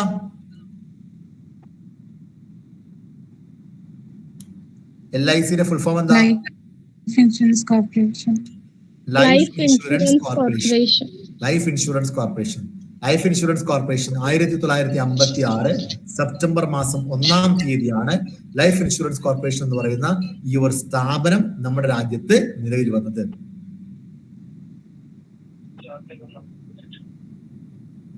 ഇതിന് ഉദ്ദേശം എന്തായത് കൊണ്ടുവന്ന സമയത്ത്? ഇതിന് ഉദ്ദേശം നമ്മുടെ രാജ്യത്ത് എസ്പെഷ്യലി റൂറൽ ഏരിയാസ്, നമ്മുടെ ഗ്രാമപ്രദേശങ്ങളിൽ വ്യക്തികൾക്ക് ഇൻഷുറൻസ് എത്തിക്കുക എന്നുള്ളതാണ്. എല്ലാ വ്യക്തികളിലോട്ടും ഇൻഷുറൻസ് എത്തിക്കുക, ലൈഫ് ഇൻഷുറൻസ് എത്തിക്കുക എന്നുള്ള ഉദ്ദേശത്തോടു കൂടി ആ കാര്യം നിങ്ങൾ ആലോചിച്ച് 56 തുടങ്ങിയ സംരംഭമാണ്. ഇന്നും ഏഷ്യയിലെ ഏറ്റവും വലിയൊരു ഇൻഷുറൻസ് സ്ഥാപനമായിട്ട് അറിയപ്പെടുന്നത് ലൈഫ് ഇൻഷുറൻസ് കോർപ്പറേഷൻ തന്നെയാണ്. ഈ LIC എന്ന് പറയുന്ന അത്രയും വലിയൊരു സ്ഥാപനമാണ്. നമ്മള് ആ കാലഘട്ടത്തിൽ എന്നൊക്കെ പറഞ്ഞാൽ ആളുകൾ അത്രയും വ്യാപകമായിട്ട് ഇൻഷുറൻസ് ഒന്നും എടുക്കുന്ന കാലഘട്ടമൊന്നുമല്ല. ആരെങ്കിലും ലൈഫ് ഇൻഷുറൻസ് കുറിച്ച് ചിന്തിക്കുമോ? നിങ്ങൾക്ക് അറിയാലോ, ലോകത്തെ ഏറ്റവും കൂടുതൽ ക്രോസെലിയൻ എന്ന് പറഞ്ഞാൽ നമ്മൾ സെയിൽസ് നടത്തൂലേ, സെയിൽസ് നടത്തുമ്പോൾ വിൽക്കാൻ ബുദ്ധിമുട്ടുള്ള ഒരു പ്രൊഡക്റ്റ് ആണ് ലൈഫ് ഇൻഷുറൻസ് എന്ന് പറയുന്നത്. വിൽക്കാൻ ബുദ്ധിമുട്ടുള്ള പ്രൊഡക്റ്റാണ് ലൈഫ് ഇൻഷുറൻസ് എന്ന് പറയുന്നത്. ഒരു കാറ് ഒരു എക്സിക്യൂട്ടീവ് വിൽക്കുന്ന പോലെ, ഒരു BMW കാറ് വിൽക്കുന്ന പോലെ അതത്ര കോസ്റ്റ്ലി ആയിട്ടുള്ള സംഭവമാണ്, എക്സ്പെൻസീവ് ആണ്. അത് വിൽക്കുന്നതിനേക്കാളും ബുദ്ധിമുട്ടാണ് ഒരു ലൈഫ് ഇൻഷുറൻസ് പ്രൊഡക്റ്റ് വിൽക്കുക എന്ന് പറഞ്ഞാൽ. എന്താ കാരണം ഈ ലൈഫ് ഇൻഷുറൻസ് പ്രൊഡക്റ്റിന്റെ പ്രത്യേകത എന്താ? അത് വാങ്ങിക്കുന്ന ആൾക്ക് അത് ഉപയോഗിക്കാൻ പറ്റുമോ? ഇല്ല. ഒരാൾ ചിന്തിക്കണം, എന്ത്, എന്റെ മരണശേഷം ഇത് ഇന്നാക്കി കിട്ടണം എന്നുള്ളത്. മനസ്സിലായില്ലേ? ഒരാൾ അയാളുടെ മരണശേഷമുള്ള കാര്യത്തെ കുറിച്ച് ചിന്തിക്കണം. അപ്പൊ ഒരാൾ ലൈഫ് ഇൻഷുറൻസ് എടുക്കുള്ളൂ. മരണാനന്തരം ഞാൻ ലൈഫ് ഇൻഷുറൻസ് എടുത്തു കഴിഞ്ഞാൽ മരണാനന്തരം എന്റെ നോമിനിക്ക് ഈ ഒരു ഇൻഷുറൻസ് പോളിസി ബെനിഫിറ്റ് കിട്ടും എന്ന് അയാൾ ചിന്തിക്കണം. അപ്പോ ഈ എടുക്കുന്ന ആൾക്ക് അതിന്റെ ബെനിഫിറ്റ് ഉണ്ടാവണമെന്നില്ല, ഓക്കെ, കിട്ടണമെന്നില്ല. അപ്പോ ഒരാൾ അത്രയും ആഴത്തിൽ ചിന്തിക്കുമ്പോൾ മാത്രമേ ഒരാൾ ലൈഫ് ഇൻഷുറൻസ് പ്ലാൻ എടുക്കുള്ളൂ. അപ്പൊ അത് അയാളെ പറഞ്ഞ് കൺവിൻസ് ചെയ്യുന്ന പറയുന്നത് ചില്ലറ കാര്യമല്ല. അപ്പൊ അയാൾക്ക് ഒരുപാട് നിലവിൽ അയാൾ ജീവിക്കുന്ന സമയത്ത് എൻഗേജ്ഡ് ആവാനും പിന്നെ ഫാമിലിക്ക് വേണ്ടിയിട്ടൊക്കെ കാര്യങ്ങൾ ചെയ്യാനൊക്കെ കുറെ ആവശ്യങ്ങൾ ഉണ്ടാവും. ആ സമയത്ത് മരിച്ചതിന് ശേഷമുള്ള പൈസയെ കുറിച്ച് ചിന്തിക്കണോ എന്നൊരു ചിന്ത ഒരാൾ വന്നു കഴിഞ്ഞാൽ അയാൾ ഈ പ്രൊഡക്റ്റ് എടുക്കില്ല. മനസ്സിലായില്ലേ? അതും 56 എന്നൊക്കെ പറയുമ്പോൾ സ്വാതന്ത്ര്യം കിട്ടി ഒരു 10 വർഷം കഴിയുന്ന സമയത്ത് നമ്മൾ സാമ്പത്തികമായിട്ട് വളരെ പിന്നാക്കം നിൽക്കുന്ന ഒരു സമൂഹത്തിലോട്ടാണ് ഈ ലൈഫ് ഇൻഷുറൻസ് ഓഫ് കോർപ്പറേഷൻ എന്ന് പറയുന്ന ഒരു സ്ഥാപനത്തെ അന്നത്തെ ഗവൺമെന്റ് കൊണ്ടുവരുന്നത്. അപ്പൊ അന്നത്തെ നേതാക്കന്മാരുടെ, അന്നത്തെ നമ്മുടെ ലീഡേഴ്സിന്റെ ആ ഒരു ദീർഘവീക്ഷണം നിങ്ങൾ ആലോചിച്ച് നോക്കി. അന്ന് തുടങ്ങിയ സംരംഭം ഇന്ന് ഗ്രാമപ്രദേശങ്ങൾ ഉൾപ്പെടെ എല്ലാവർക്കും LIC കുറിച്ച് അറിയാം. വിവിധ പ്ലാനുകൾ, ഇത് ലൈഫ് ഇൻഷുറൻസ് ആവട്ടെ, മറ്റുള്ള പ്ലാനുകളാവട്ടെ, റിട്ടയർമെന്റ് പ്ലാനുകളാവട്ടെ, പലതരത്തിലുള്ള പ്ലാനുകൾ LIC കൊണ്ടുവരാൻ സാധിച്ചു. ഏഷ്യയിലെ തന്നെ അല്ലെങ്കിൽ ലോകത്തിലെ തന്നെ അറിയപ്പെടുന്ന ഒരു ലൈഫ് ഇൻഷുറൻസ് സ്ഥാപനമായിട്ട് LIC മാറുകയും ചെയ്തു. എന്നും ലാഭത്തിൽ ഓടുന്ന സ്ഥാപനമാണ് LIC എന്ന് പറയുന്നത്, കേട്ടോ. അപ്പൊ ഇന്ത്യയിലുള്ള മിക്ക പബ്ലിക് സെക്ടർ ബാങ്കിന്റെയും ഭൂരിഭാഗം ഷെയറും കിടക്കുന്നത് LICയുടെ കയ്യിലാണ്. അത്രയും വലിയൊരു വ്യവസായ സംരംഭമായിട്ട് LIC മാറി. അതൊക്കെ ജവഹർലാൽ നെഹ്റുവിന്റെയും അന്നത്തെ ഗവൺമെന്റിന്റെ ഒരു കാഴ്ചപ്പാടായിട്ട് മനസ്സിലാക്കാം. LIC സെപ്റ്റംബർ 1, 1956 അത് നിലവിൽ വന്നതെന്ന് മനസ്സിലാക്കാം. ഓക്കെ, ഇനി അടുത്തത് 1956 വീണ്ടും വന്ന മറ്റൊരു കാര്യം. 14 states and 6 union territories were formed. November മാസം 1-ാം തീയതി നമ്മള് ഒന്നാം പഞ്ചവത്സര പദ്ധതി കാലഘട്ടത്തിൽ നമ്മൾ പറഞ്ഞിരുന്നു 1953 ആന്ധ്ര എന്ന് പറയുന്ന ഒരു സംസ്ഥാനം രൂപീകരിച്ച കാര്യം, അല്ലെ? അതായത് അന്നത്തെ മദ്രാസ് സ്റ്റേറ്റിന്റെ നോർത്തേൺ ഭാഗത്ത്, അതായത് തെലുങ്ക് സംസാരിക്കുന്ന നോർത്തേൺ ഭാഗത്ത് മാത്രം ഉൾപ്പെടുത്തിക്കൊണ്ട് രൂപീകരിച്ച സംസ്ഥാനമായിരുന്നു ആന്ധ്ര എന്ന് പറയുന്നത്. ഓക്കെ, അന്ന് അങ്ങനെ രൂപീകരിക്കാനുള്ള കാരണം നമ്മൾ പറഞ്ഞിരുന്നു. പോറ്റി ശ്രീരാമലുവിന്റെ നേതൃത്വത്തിൽ ഒരു സമരം നടക്കുകയും ഒരു അജിറ്റേഷൻ അല്ലെങ്കിൽ ഒരു ഫാസ്റ്റിംഗ് നടക്കുകയും അതിൽ അദ്ദേഹം മരണപ്പെടുകയും അതിനുശേഷം ഉണ്ടായിരിക്കുന്ന ആ ഒരു വ്യാപകമായിട്ടുള്ള അക്രമങ്ങളിലൊക്കെ ഗവൺമെന്റിന് നിക്കക്കളില്ലാതെ ഗവൺമെന്റ് അവസാനം സംസ്ഥാനം ഭാഷാടിസ്ഥാനത്തിൽ രൂപീകരിക്കാൻ നിർബന്ധിതമായി. അതിനുശേഷം അന്നത്തെ സംഭവത്തിന് ശേഷം ഗവൺമെന്റ് ഒരു കമ്മിറ്റി അപ്പോയിന്റ് ചെയ്തിരുന്നു. ആ കമ്മിറ്റിയുടെ പേര് ഞാൻ കഴിഞ്ഞ ക്ലാസ്സിൽ പറഞ്ഞിരുന്നു, ഫസൽ അലി കമ്മീഷൻ, അല്ലെ? ഫസൽ അലി കമ്മീഷൻ. അതിനെ സ്റ്റേറ്റ് റീഓർഗനൈസേഷൻ കമ്മീഷൻ എന്ന് പറയാറുണ്ട്. State reorganisation commission. ആ ഫസൽ അലി കമ്മീഷന്റെ പ്രത്യേകത എന്തായിരുന്നു നമ്മുടെ ഒരു പോളിസി എന്ന് പറയുന്നത്, എന്തായിരുന്നു നമ്മുടെ ഒരു ഒബ്ജക്റ്റീവ് എന്ന് പറയുന്നത്? ഭാഷാടിസ്ഥാനത്തിലുള്ള സംസ്ഥാന രൂപീകരണമായിരുന്നു. അങ്ങനെ ആ ഫസൽ അലി കമ്മീഷന്റെ റിപ്പോർട്ടിന്റെ അടിസ്ഥാനത്തിൽ ഫസൽ അലി കമ്മീഷൻ അഥവാ സ്റ്റേറ്റ് റീഓർഗനൈസേഷൻ കമ്മീഷൻ, ഈ സ്റ്റേറ്റ് റീഓർഗനൈസേഷൻ കമ്മീഷന്റെ റിപ്പോർട്ടിന്റെ അടിസ്ഥാനത്തിൽ 1956 നവംബർ മാസം 1-ാം തീയതി കേരളം ഉൾപ്പെടെ 14 സംസ്ഥാനങ്ങൾ ഭാഷാടിസ്ഥാനത്തിൽ ഇന്ത്യയിൽ രൂപീകരിക്കുകയുണ്ടായി. ഓക്കെ, അത് നടന്നതും 2-ാം പഞ്ചവത്സര പദ്ധതി കാലഘട്ടത്തിലായിരുന്നു. ഓക്കെ, അപ്പൊ തുടക്കത്തിൽ ഇന്ത്യക്ക് സ്വാതന്ത്ര്യം കിട്ടിയ കാലഘട്ടത്തിൽ നമ്മുടെ രാജ്യത്തെ വിഭജിച്ചിരുന്നതും അല്ലെങ്കിൽ വിവിധ സംസ്ഥാനങ്ങളാക്കി മാറ്റിയിരുന്നത് ഭാഷാടിസ്ഥാനത്തിലായിരുന്നില്ല. വൈവിധ്യങ്ങളുടെ കലവറയായിട്ടുള്ള, വൈവിധ്യങ്ങൾ വളരെയധികമുള്ള നമ്മുടെ രാജ്യത്തെ വിവിധ പോർഷൻസ് ആക്കി, സംസ്ഥാനങ്ങളാക്കി വിഭജിക്കുന്നതിൽ വലിയ പ്രശ്നങ്ങൾ ഉണ്ടായിരുന്നു. അത് പിന്നീട് പല തരത്തിലുള്ള ഡിസ്കഷന്റെ അവസാനത്തിലാണ് ഭാഷാടിസ്ഥാനത്തിൽ സംസ്ഥാനം രൂപീകരിക്കാം എന്നുള്ള ഒരു രീതിയിലൂടെ എത്തി. അങ്ങനെ 56-ൽ 14 സംസ്ഥാനങ്ങൾ രൂപീകരിച്ചെന്ന് മനസ്സിലാക്കാം, കേട്ടോ. ആ 14 സംസ്ഥാനങ്ങളുടെ കൂട്ടത്തിൽ ഓക്കെ ആരുമുണ്ടായിരുന്നു? കേരളവും ആന്ധ്രാപ്രദേശ് എന്ന് പറയുന്ന സംസ്ഥാനം ഉണ്ടായിരുന്നു. മനസ്സിലാക്കുക, 53-ൽ രൂപീകരിച്ച സംസ്ഥാനത്തിന്റെ പേര് ആന്ധ്ര എന്നായിരുന്നു, കേട്ടോ. 56-ൽ ആന്ധ്രാപ്രദേശ് ഉണ്ടായിരുന്നു. ഓക്കെ, പിന്നെ കേരളം അടക്കം 14 സംസ്ഥാനങ്ങൾ രൂപീകരിച്ചു മനസ്സിലാക്കുക. നവംബർ 1, 1956. ഓക്കെ, ഇനി 3-ാമത്തെ പോയിന്റ് ആണ് 57. ഓക്കെ, അപ്പൊ നമ്മള് 56-ൽ 3 പോയിന്റ് പഠിച്ചു. ഓക്കെ, ഇനി അടുത്ത വർഷത്തിലൂടെ എടുക്കണം. 57-ൽ നമ്മൾ ശ്രദ്ധിച്ച് മനസ്സിലാക്കേണ്ട പോയിന്റ് ആണ് ഏതെന്ന് പറയുന്നത് ബൽവന്ത് റായ് മേത്ത കമ്മിറ്റി എന്ന് പറയുന്നത്. 1957 ജാനുവരി മാസം 16-ാം തീയതി ഈ കമ്മിറ്റി രൂപീകരിച്ചു. നവംബർ മാസം 24-ാം തീയതി വരെയായിരുന്നു ഈ കമ്മിറ്റിയുടെ കാലഘട്ടം എന്ന് പറയുന്നത്. ബൽവന്ത് റായ് മേത്ത കമ്മിറ്റി ഇന്ത്യൻ ചരിത്രം പഠിക്കുന്ന കുട്ടികൾക്ക്, സിവിൽ സർവീസിനൊക്കെ പഠിക്കുന്ന കുട്ടികൾക്ക് വളരെ പ്രധാനപ്പെട്ട വ്യക്തിയാണ് ബൽവന്ത് റായ് മേത്തയും അദ്ദേഹത്തിന്റെ ഈ കമ്മിറ്റിയും അദ്ദേഹം മുന്നോട്ട് വെച്ച ആശയങ്ങളും. നമ്മൾ പഠിക്കുന്ന പഞ്ചായത്ത് രാജ് സിസ്റ്റം, ആ സിസ്റ്റം ഇദ്ദേഹത്തെ പഠിക്കാതെ നമുക്ക് മുന്നോട്ട് പോകാൻ കഴിയില്ല. ഓക്കെ, നിങ്ങൾ സിവിക്സിലാവട്ടെ, അതായത് സിവിക്സ് എന്ന് പറയുന്ന പോർഷൻ നമുക്ക് പിന്നീട് പഠിക്കാനുണ്ടാവും. ഓക്കെ, പബ്ലിക് അഡ്മിനിസ്ട്രേഷന്റെ ഭാഗമാണ്. ആ സിവിക്സിലാവട്ടെ, കോൺസ്റ്റിറ്റ്യൂഷനിലാവട്ടെ, ചരിത്രത്തിലാവട്ടെ ഒക്കെ പഠിക്കുന്ന ഒരു വ്യക്തി അല്ലെങ്കിൽ ഒരു കമ്മിറ്റിയാണ് ബൽവന്ത് റായ് മേത്ത കമ്മിറ്റി എന്ന് പറയുന്നത്. എന്താണ് ബൽവന്ത് റായ് മേത്ത കമ്മിറ്റിയുടെ പ്രത്യേകത? ശരിക്കും എന്തിനാണ് ബൽവന്ത് റായ് മേത്ത കമ്മിറ്റി രൂപീകരിച്ചത്? പഞ്ചായത്ത് രാജിന് വേണ്ടിയിട്ടാണോ? അല്ല. നമ്മള് കഴിഞ്ഞ ക്ലാസ്സിൽ അല്ലെങ്കിൽ കഴിഞ്ഞ സെഷനിൽ നമ്മൾ പറഞ്ഞിരുന്നു CDP, കമ്മ്യൂണിറ്റി ഡെവലപ്മെന്റ് പ്രോഗ്രാം, ഓർമ്മയില്ലേ? അതിന്റെ കൂടുതൽ ഞാൻ പറഞ്ഞിരുന്നു, അതിന്റെ 1-ാം വാർഷികത്തിൽ നാഷണൽ എക്സ്റ്റൻഷൻ സർവീസ് എന്ന് പറഞ്ഞിട്ട് മറ്റൊരു പദ്ധതി നടപ്പിലാക്കിയ കാര്യം ഓർമ്മയുണ്ട്? കമ്മ്യൂണിറ്റി ഡെവലപ്മെന്റ് പ്രോഗ്രാം എന്താന്നുള്ളത്, ഒരു ജില്ലയെ വിവിധ ഡെവലപ്മെന്റൽ ബ്ലോക്കുകളായിട്ട് വേർതിരിക്കുന്നു. എന്നിട്ട് ഓരോ ബ്ലോക്കിനും ഒരു ബ്ലോക്ക് ഡെവലപ്മെന്റ് ഓഫീസർ BDOയുടെ ചുമതല നൽകുന്നു. അങ്ങനെ ഓരോ ബ്ലോക്കിനെയും വികസിപ്പിച്ചെടുക്കുക എന്നുള്ള ഉദ്ദേശത്തോടു കൂടി നമ്മുടെ രാജ്യത്ത് വ്യാപകമായിട്ട് നടപ്പിലാക്കിയ പദ്ധതിയായിരുന്നു കമ്മ്യൂണിറ്റി ഡെവലപ്മെന്റ് പ്രോഗ്രാം. ആദ്യം 100 ജില്ലകളിൽ നടപ്പിലാക്കി. പിന്നീട് രാജ്യമൊട്ടാകെയുള്ള ജില്ലകളിലോട്ട് അതിന്റെ 2-ാം വർഷം, അതിന് 1-ാം വാർഷികത്തിൽ നാഷണൽ എക്സ്റ്റൻഷൻ സർവീസ് എന്ന് പറഞ്ഞിട്ട് അത് വ്യാപിപ്പിച്ചു.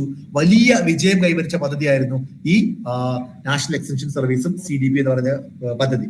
അപ്പോ ഞാൻ പറഞ്ഞു വരുന്നത്,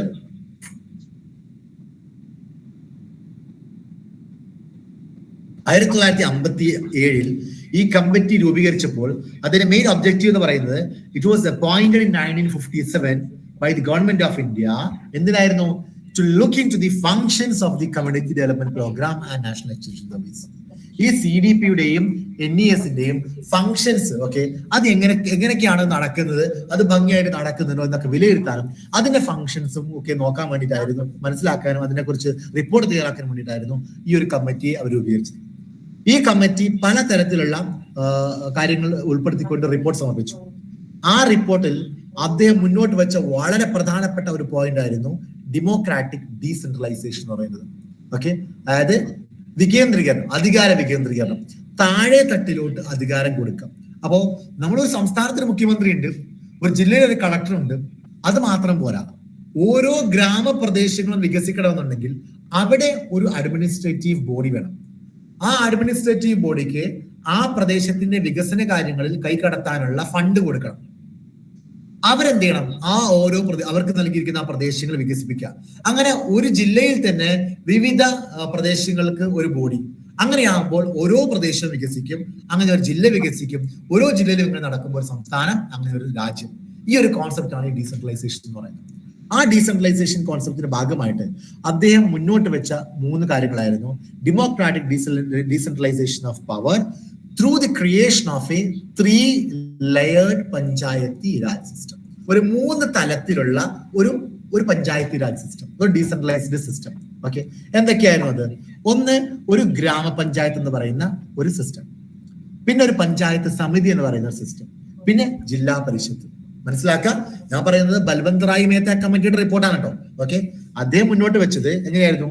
ലോക്കൽ ഗവേണിംഗ് ബോഡീസ് ഉണ്ടാവും. ഓക്കെ, ഓരോ സ്ഥലത്ത് ലോക്കൽ ഗവേണിംഗ് ബോഡീസ് ഉണ്ടാവും, പ്രാദേശിക ഗവേണിംഗ് ബോഡീസ് ഉണ്ടാവും. ഈ ലോക്കൽ ഗവേണിംഗ് ബോഡീസിന് അദ്ദേഹം 3 ബോഡീസ് ഉണ്ടാവും എന്ന് പറഞ്ഞതിന് 3 പേര് നൽകി.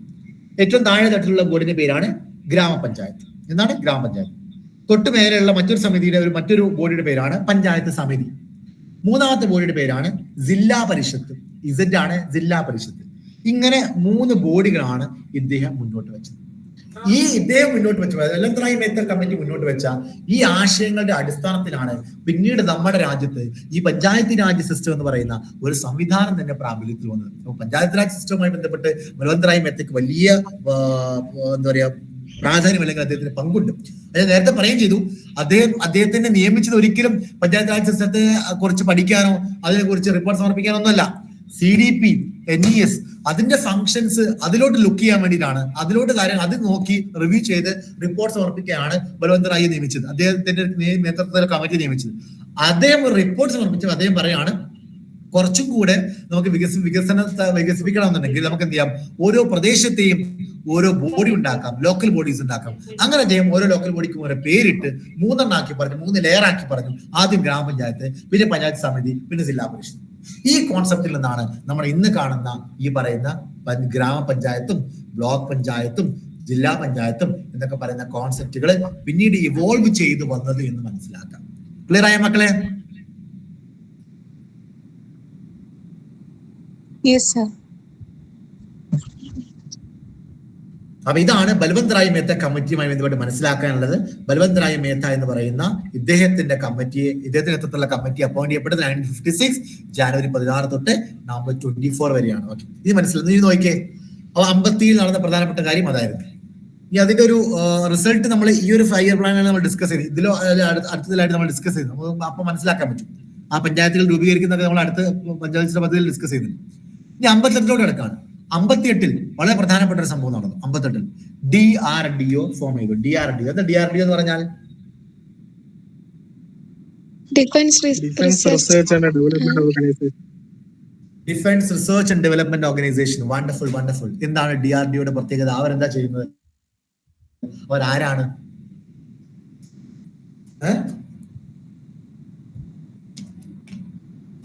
ആരാണ് DRDO? മിലിറ്ററിക്ക് വേണ്ടിയുള്ള മെഷീൻസ് ഡെവലപ്പ് ചെയ്യുന്നു, അതിന്റെ റിസർച്ച് നടത്തുന്ന ടീമാണ് അല്ലെ. ഇങ്ങനത്തെ ഈ DRDO എന്ന് പറയുന്ന സ്ഥാപനത്തെ നമ്മൾ ഏത് പേര് നമ്മൾ വിളിക്കാം? ഇങ്ങനത്തെ ഒരുപാട് സ്ഥാപനങ്ങൾ നമ്മുടെ രാജ്യത്തുണ്ട്. ഇങ്ങനെ റിസർച്ച് ചെയ്തിട്ട് പലതരത്തിലുള്ള ഫൈൻഡിങ്സും കൊണ്ടുവരുന്ന സ്ഥാപനങ്ങളുണ്ട്. ഇങ്ങനെയുള്ള സ്ഥാപനങ്ങൾ നമ്മൾ പൊതുവിൽ വിളിക്കുന്ന പേരാണ് തിങ്ക് ടാങ്ക്. എന്താണ്? തിങ്ക് ടാങ്ക്സ് എന്ന് പറയാം. നിങ്ങൾ അടുത്ത ക്ലാസ്സുകളിലോട്ടൊക്കെ പോകുമ്പോൾ ഡിഗ്രിക്കൊക്കെ ചെല്ലുന്ന സമയത്ത്, ഈ സിവിൽ സർവീസ് മേഖലയിലോട്ട് നിങ്ങൾ കടക്കുന്ന സമയത്ത് നിങ്ങൾ ഒരുപാട് ആർട്ടിക്കിൾസ് ഇവരൊക്കെ വായിക്കുമ്പോൾ നിങ്ങൾ കേൾക്കുന്ന ഒരു ടേം ആയിരിക്കും തിങ്ക് ടാങ്ക് എന്ന് പറയുന്നത്. അപ്പൊ ഈ തിങ്ക് ടാങ്ക് എന്ന് പറയുന്ന ടേം കേട്ടാൽ മനസ്സിലാക്കാം, ഒരു മേഖലയുമായി ബന്ധപ്പെട്ട് റിസർച്ച് നടത്തി അവിടുത്തെ ഡെവലപ്മെന്റുമായി ബന്ധപ്പെട്ട് റിസർച്ച് നടത്തി റിപ്പോർട്ട് സമർപ്പിക്കുന്ന, അല്ലെ അതും ആ ഒരു മേഖലയുമായി ബന്ധപ്പെട്ട് റിസർച്ച് നടത്തി മുന്നോട്ട് പോകുന്ന സ്ഥാപനങ്ങളാണ് നമ്മൾ തിങ്ക് ടാങ്ക് എന്ന് പറയുന്നത്. ഓരോ മേഖലയിലും തിങ്ക് ടാങ്ക്സ് ഉണ്ട്. ഇപ്പൊ വ്യാവസായിക ഇപ്പൊ ഈ പറയുന്ന പോലെ ഡിഫൻസ് മേഖലയിലും തിങ്ക് ടാങ്ക് ആണ് DRDO എന്ന് പറയുന്നത്. ഓക്കെ, ഇനിയിപ്പോ വാഹന മേഖലയിൽ തിങ്ക് ടാങ്കുകളുണ്ട്. അതുപോലെ തന്നെ ആണെങ്കിൽ പിന്നെന്താ കാർഷിക മേഖലയിൽ തിങ്ക് ടാങ്കുകളുണ്ട്. ഇപ്പോ ഇന്നത്തെ കാലത്ത് സ്റ്റാർട്ടപ്പ് കമ്പനികൾ പോലും തിങ്ക് ടാങ്കുകളായിട്ട് പ്രവർത്തിക്കാറുണ്ട്. അപ്പൊ ആർക്കും ഒരു തിങ്ക് ടാങ്ക് പോലെ ഒരു കമ്പനി തുടങ്ങി പ്രവർത്തിക്കാനൊക്കെ പറ്റും. ഓക്കെ, അപ്പൊ ഇങ്ങനത്തെ സംവിധാനങ്ങൾ പൊതുവിൽ വിളിക്കുന്ന പേരാണ് തിങ്ക് ടാങ്ക് എന്ന് മനസ്സിലാക്കാം. അപ്പൊ തിങ്ക് ടാങ്ക് എന്ന് ചോദിച്ചാൽ കേട്ട് കഴിഞ്ഞാൽ ഇതാണ് സംഭവം എന്ന് മനസ്സിലാക്കാം. അപ്പൊ അത്തരത്തിലുള്ള ഒരു ഡിഫൻസ് തിങ്ക് ടാങ്ക് ആണ് ആരെന്ന് പറയുന്നത് നമ്മുടെ ഡിഫൻസ് റിസർച്ച് ഡെവലപ്മെന്റ് ഓർഗനൈസേഷൻ ആയിട്ടുള്ള DRDO. അത് സ്റ്റാർട്ട് ചെയ്തത് 2ാം പഞ്ചവത്സര പദ്ധതി കാലഘട്ടത്തിലാണ്. ഞാൻ പറഞ്ഞു ഷെഡ്യൂൾ എയിൽ ഉൾപ്പെടുത്തിയിരുന്നത് ആംസ് ആൻഡ് അമ്യൂണിഷൻസും ഡിഫൻസ് എക്യുപ്മെന്റ്സും ഒക്കെ ആയിരുന്നു. അതുമായി ബന്ധപ്പെട്ട കമ്പനികൾ ഒക്കെ കൊണ്ടുവരിക എന്നുള്ളത് ഷെഡ്യൂൾ എയിൽ ഉൾപ്പെടുത്തി നമ്മൾ IPR ഉൾപ്പെടുത്തിയ സംഭവമായിരുന്നു അല്ലെ. അപ്പൊ അന്ന് ആ IPRന്റെ ഭാഗമായിട്ട് ഷെഡ്യൂൾ എയുടെ ഭാഗമായിട്ട് ഈ ഡിഫൻസ് മേഖലയിലൊക്കെ പുതിയ കമ്പനികൾ വരണമെന്നുണ്ടെങ്കിൽ അതിന് വേണ്ട റിസർച്ചുകൾ നടക്കണം. എന്തൊക്കെ നമ്മൾ ചെയ്യണം, അല്ലെങ്കിൽ എങ്ങനത്തെ മെഷീനറീസ് നമ്മൾ ഉണ്ടാക്കണം, എങ്ങനത്തെ എക്യുപ്മെന്റ്സ് ഉണ്ടാക്കണം, അതിനൊക്കെ റിസർച്ച് നടത്തണം. അപ്പൊ എന്ത് ചെയ്തു? ആ മേഖല വികസിക്കാൻ വേണ്ടിയിട്ട് ഒരു തിങ്ക് ടാങ്കിനെ ഗവൺമെന്റ് സ്റ്റാർട്ട് ചെയ്തു. ഗവൺമെന്റ് ഓണർഷിപ്പ് ഉള്ള തിങ്ക് ടാങ്ക്, അതാണ് DRDO എന്ന് പറയുന്നത്. Okay, yes. അപ്പൊ എല്ലാം ഇന്റർ കണക്റ്റഡ് ആണ്. അടുത്തതാണ് 1959. ഓക്കെ, 1959 TV ടെലികാസ്റ്റിംഗ് സ്റ്റാർട്ട് ചെയ്തു. TV ടെലികാസ്റ്റിംഗ് ഇതെന്താ സംഭവം? TV ടെലികാസ്റ്റിംഗ് നമ്മുടെ രാജ്യത്ത് ആദ്യം തുടങ്ങിയ ചാനൽ ഏതാ? ദൂരദർശൻ. DD ദൂരദർശൻ അല്ലേ.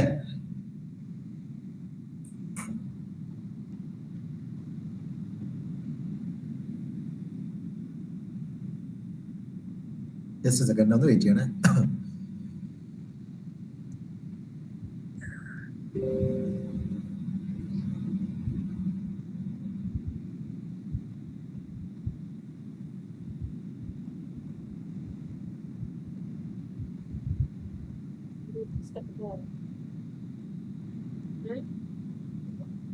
ദൂരദർശൻ എന്നാ സ്റ്റാർട്ട് ചെയ്യുന്ന അറിയാമോ? ദൂരദർശൻ എന്നാണ് സ്റ്റാർട്ട് ചെയ്യുന്ന അറിയാമോ? എന്നാ സ്റ്റാർട്ട് ചെയ്തത്? ഓൾ ഇന്ത്യ റേഡിയോ എന്നുള്ള സംഭവം കേട്ടിട്ടുണ്ട്? ആകാശവാണി. യെസ്. 1959 ഇന്ത്യയിൽ പരീക്ഷണാടിസ്ഥാനത്തിൽ ആദ്യമായിട്ട് ഡൽഹിയിൽ ഒരു TV ടെലികാസ്റ്റിംഗ് നമ്മൾ ആരംഭിക്കുന്നത്. 1959 ഡൽഹിയിലാണ് ഇത് ആരംഭിക്കുന്നത്. ഒരു ദിവസം അരമണിക്കൂർ, അങ്ങനെ വളരെ കുറച്ച് സമയം മാത്രം, ആകെ അത്രേ ഉണ്ടായിരുന്നുള്ളൂ. പിന്നീടാണ് ഏറെക്കുറെ 1965 കൂടിയാണ്, ഏറെക്കുറെ 10 വർഷങ്ങൾക്കൊക്കെ ശേഷമാണ് ദിവസവും നമ്മള് ട്രാൻസ്മിഷൻ, ഡെയിലി ട്രാൻസ്മിഷൻ ഒക്കെ ടെലികാസ്റ്റിംഗ് നമ്മൾ ആരംഭിക്കുന്നത്. അതിനിടയ്ക്കാണ് നമ്മുടെ ഈ ദൂരദർശന് സ്ഥാപിക്കുകയും ചെയ്തത്. അപ്പോൾ ഇന്ത്യയിൽ ആദ്യമായിട്ട് എന്നാണ് TV ടെലികാസ്റ്റിംഗ് ആരംഭിച്ചത് ചോദിച്ചു കഴിഞ്ഞാൽ പരീക്ഷണാടിസ്ഥാനത്തിൽ ആദ്യമായിട്ട് ആരംഭിച്ചത് 1959 സെപ്റ്റംബർ മാസം 15 ആയിരുന്നു എന്ന് മനസ്സിലാക്കാം. Okay, yes. ഇനി 1959 മറ്റൊരു പ്രത്യേകത, 59 ഇന്ത്യയിൽ പഞ്ചായത്തി രാജ് സംവിധാനം നിലവിൽ വന്നു. October 2. നോക്കിയേ, നമ്മൾ നേരത്തെ പഠിച്ചതേ ഉള്ളൂ. 1957 ബൽവന്ത് റായ് മേത്ത കമ്മിറ്റിയുടെ റിപ്പോർട്ട് കുറിച്ച് നേരത്തെ പറഞ്ഞതേ ഉള്ളൂ. അതിന്റെ അടിസ്ഥാനത്തിൽ വളരെ വിശദമായുള്ള ചർച്ചകൾ നടന്നു, മറ്റു പല കമ്മിറ്റികളെ അപ്പോയിന്റ് ചെയ്തു. അതിന്റെ അടിസ്ഥാനത്തിൽ ആദ്യമായി കൊണ്ട് ഇന്ത്യയിൽ പഞ്ചായത്ത് രാജ് സംവിധാനം നിലവിൽ വരാൻ വേണ്ടി തീരുമാനിക്കപ്പെടുന്നു. അങ്ങനെ അതിന്റെ അടിസ്ഥാനത്തിൽ 1959 രാജസ്ഥാനിലാണ് ഒക്ടോബർ മാസം 2 പഞ്ചായത്ത് രാജ് സംവിധാനം ഇന്ത്യയിൽ പ്രാബല്യത്തിൽ കൊണ്ടുവന്നത്. ആദ്യമായിട്ട് പഞ്ചായത്ത് രാജ് സംവിധാനം പ്രാബല്യത്തിൽ കൊണ്ടുവന്ന സംസ്ഥാനം ഏതാണ്? രാജസ്ഥാനാണ്. വിവിധ കോമ്പറ്റേറ്റീവ് എക്സാംസ്, PSC, SSC അടക്കമുള്ള വിവിധ കോമ്പറ്റേറ്റീവ് എക്സാംസിന് പലതവണ ആവർത്തിച്ചിട്ടുള്ള ഒരു ചോദ്യമാണത്. ആദ്യമായിട്ട് പഞ്ചായത്ത് രാജ് സംവിധാനം നിലവിൽ വന്ന സംസ്ഥാനം ഏത്? അത് രാജസ്ഥാനാണ്. വർഷം October 2, 1959. Okay, yes. Next, 1960 Indus Water Treaty. Okay, Indus Water Treaty of 1960. ഇതെന്താ സംഭവം? Indus Water Treaty കേട്ടിട്ടുണ്ടോ നിങ്ങൾ? 8ാം ക്ലാസ്സിലും 9ാം ക്ലാസ്സിലൊക്കെ പഠിച്ചിട്ടുണ്ടല്ലോ ഇതിനെ കുറിച്ചിട്ട്. എന്താ സംഭവം? അത് ജനറൽ അയൂബ് ഖാനും ജവഹർലാൽ നെഹ്റുവും തമ്മിൽ സൈൻ ചെയ്തതാണ്. Okay, very good. പിന്നെ അത് പ്രകാരം 20% മാത്രമേ ഇന്ത്യക്ക് ഇൻഡസ് വാട്ടർ അധികാരമുള്ളൂ, ബാക്കി 80% പാകിസ്ഥാന് പോകും. പിന്നെ എന്താ ഇതിന്റെ ഒരു ആവശ്യകത എന്തായിരുന്നു? ഇതിനൊരു ഇങ്ങനൊരു ട്രീറ്റി സൈൻ ചെയ്യാനുള്ള കാരണം എന്താ?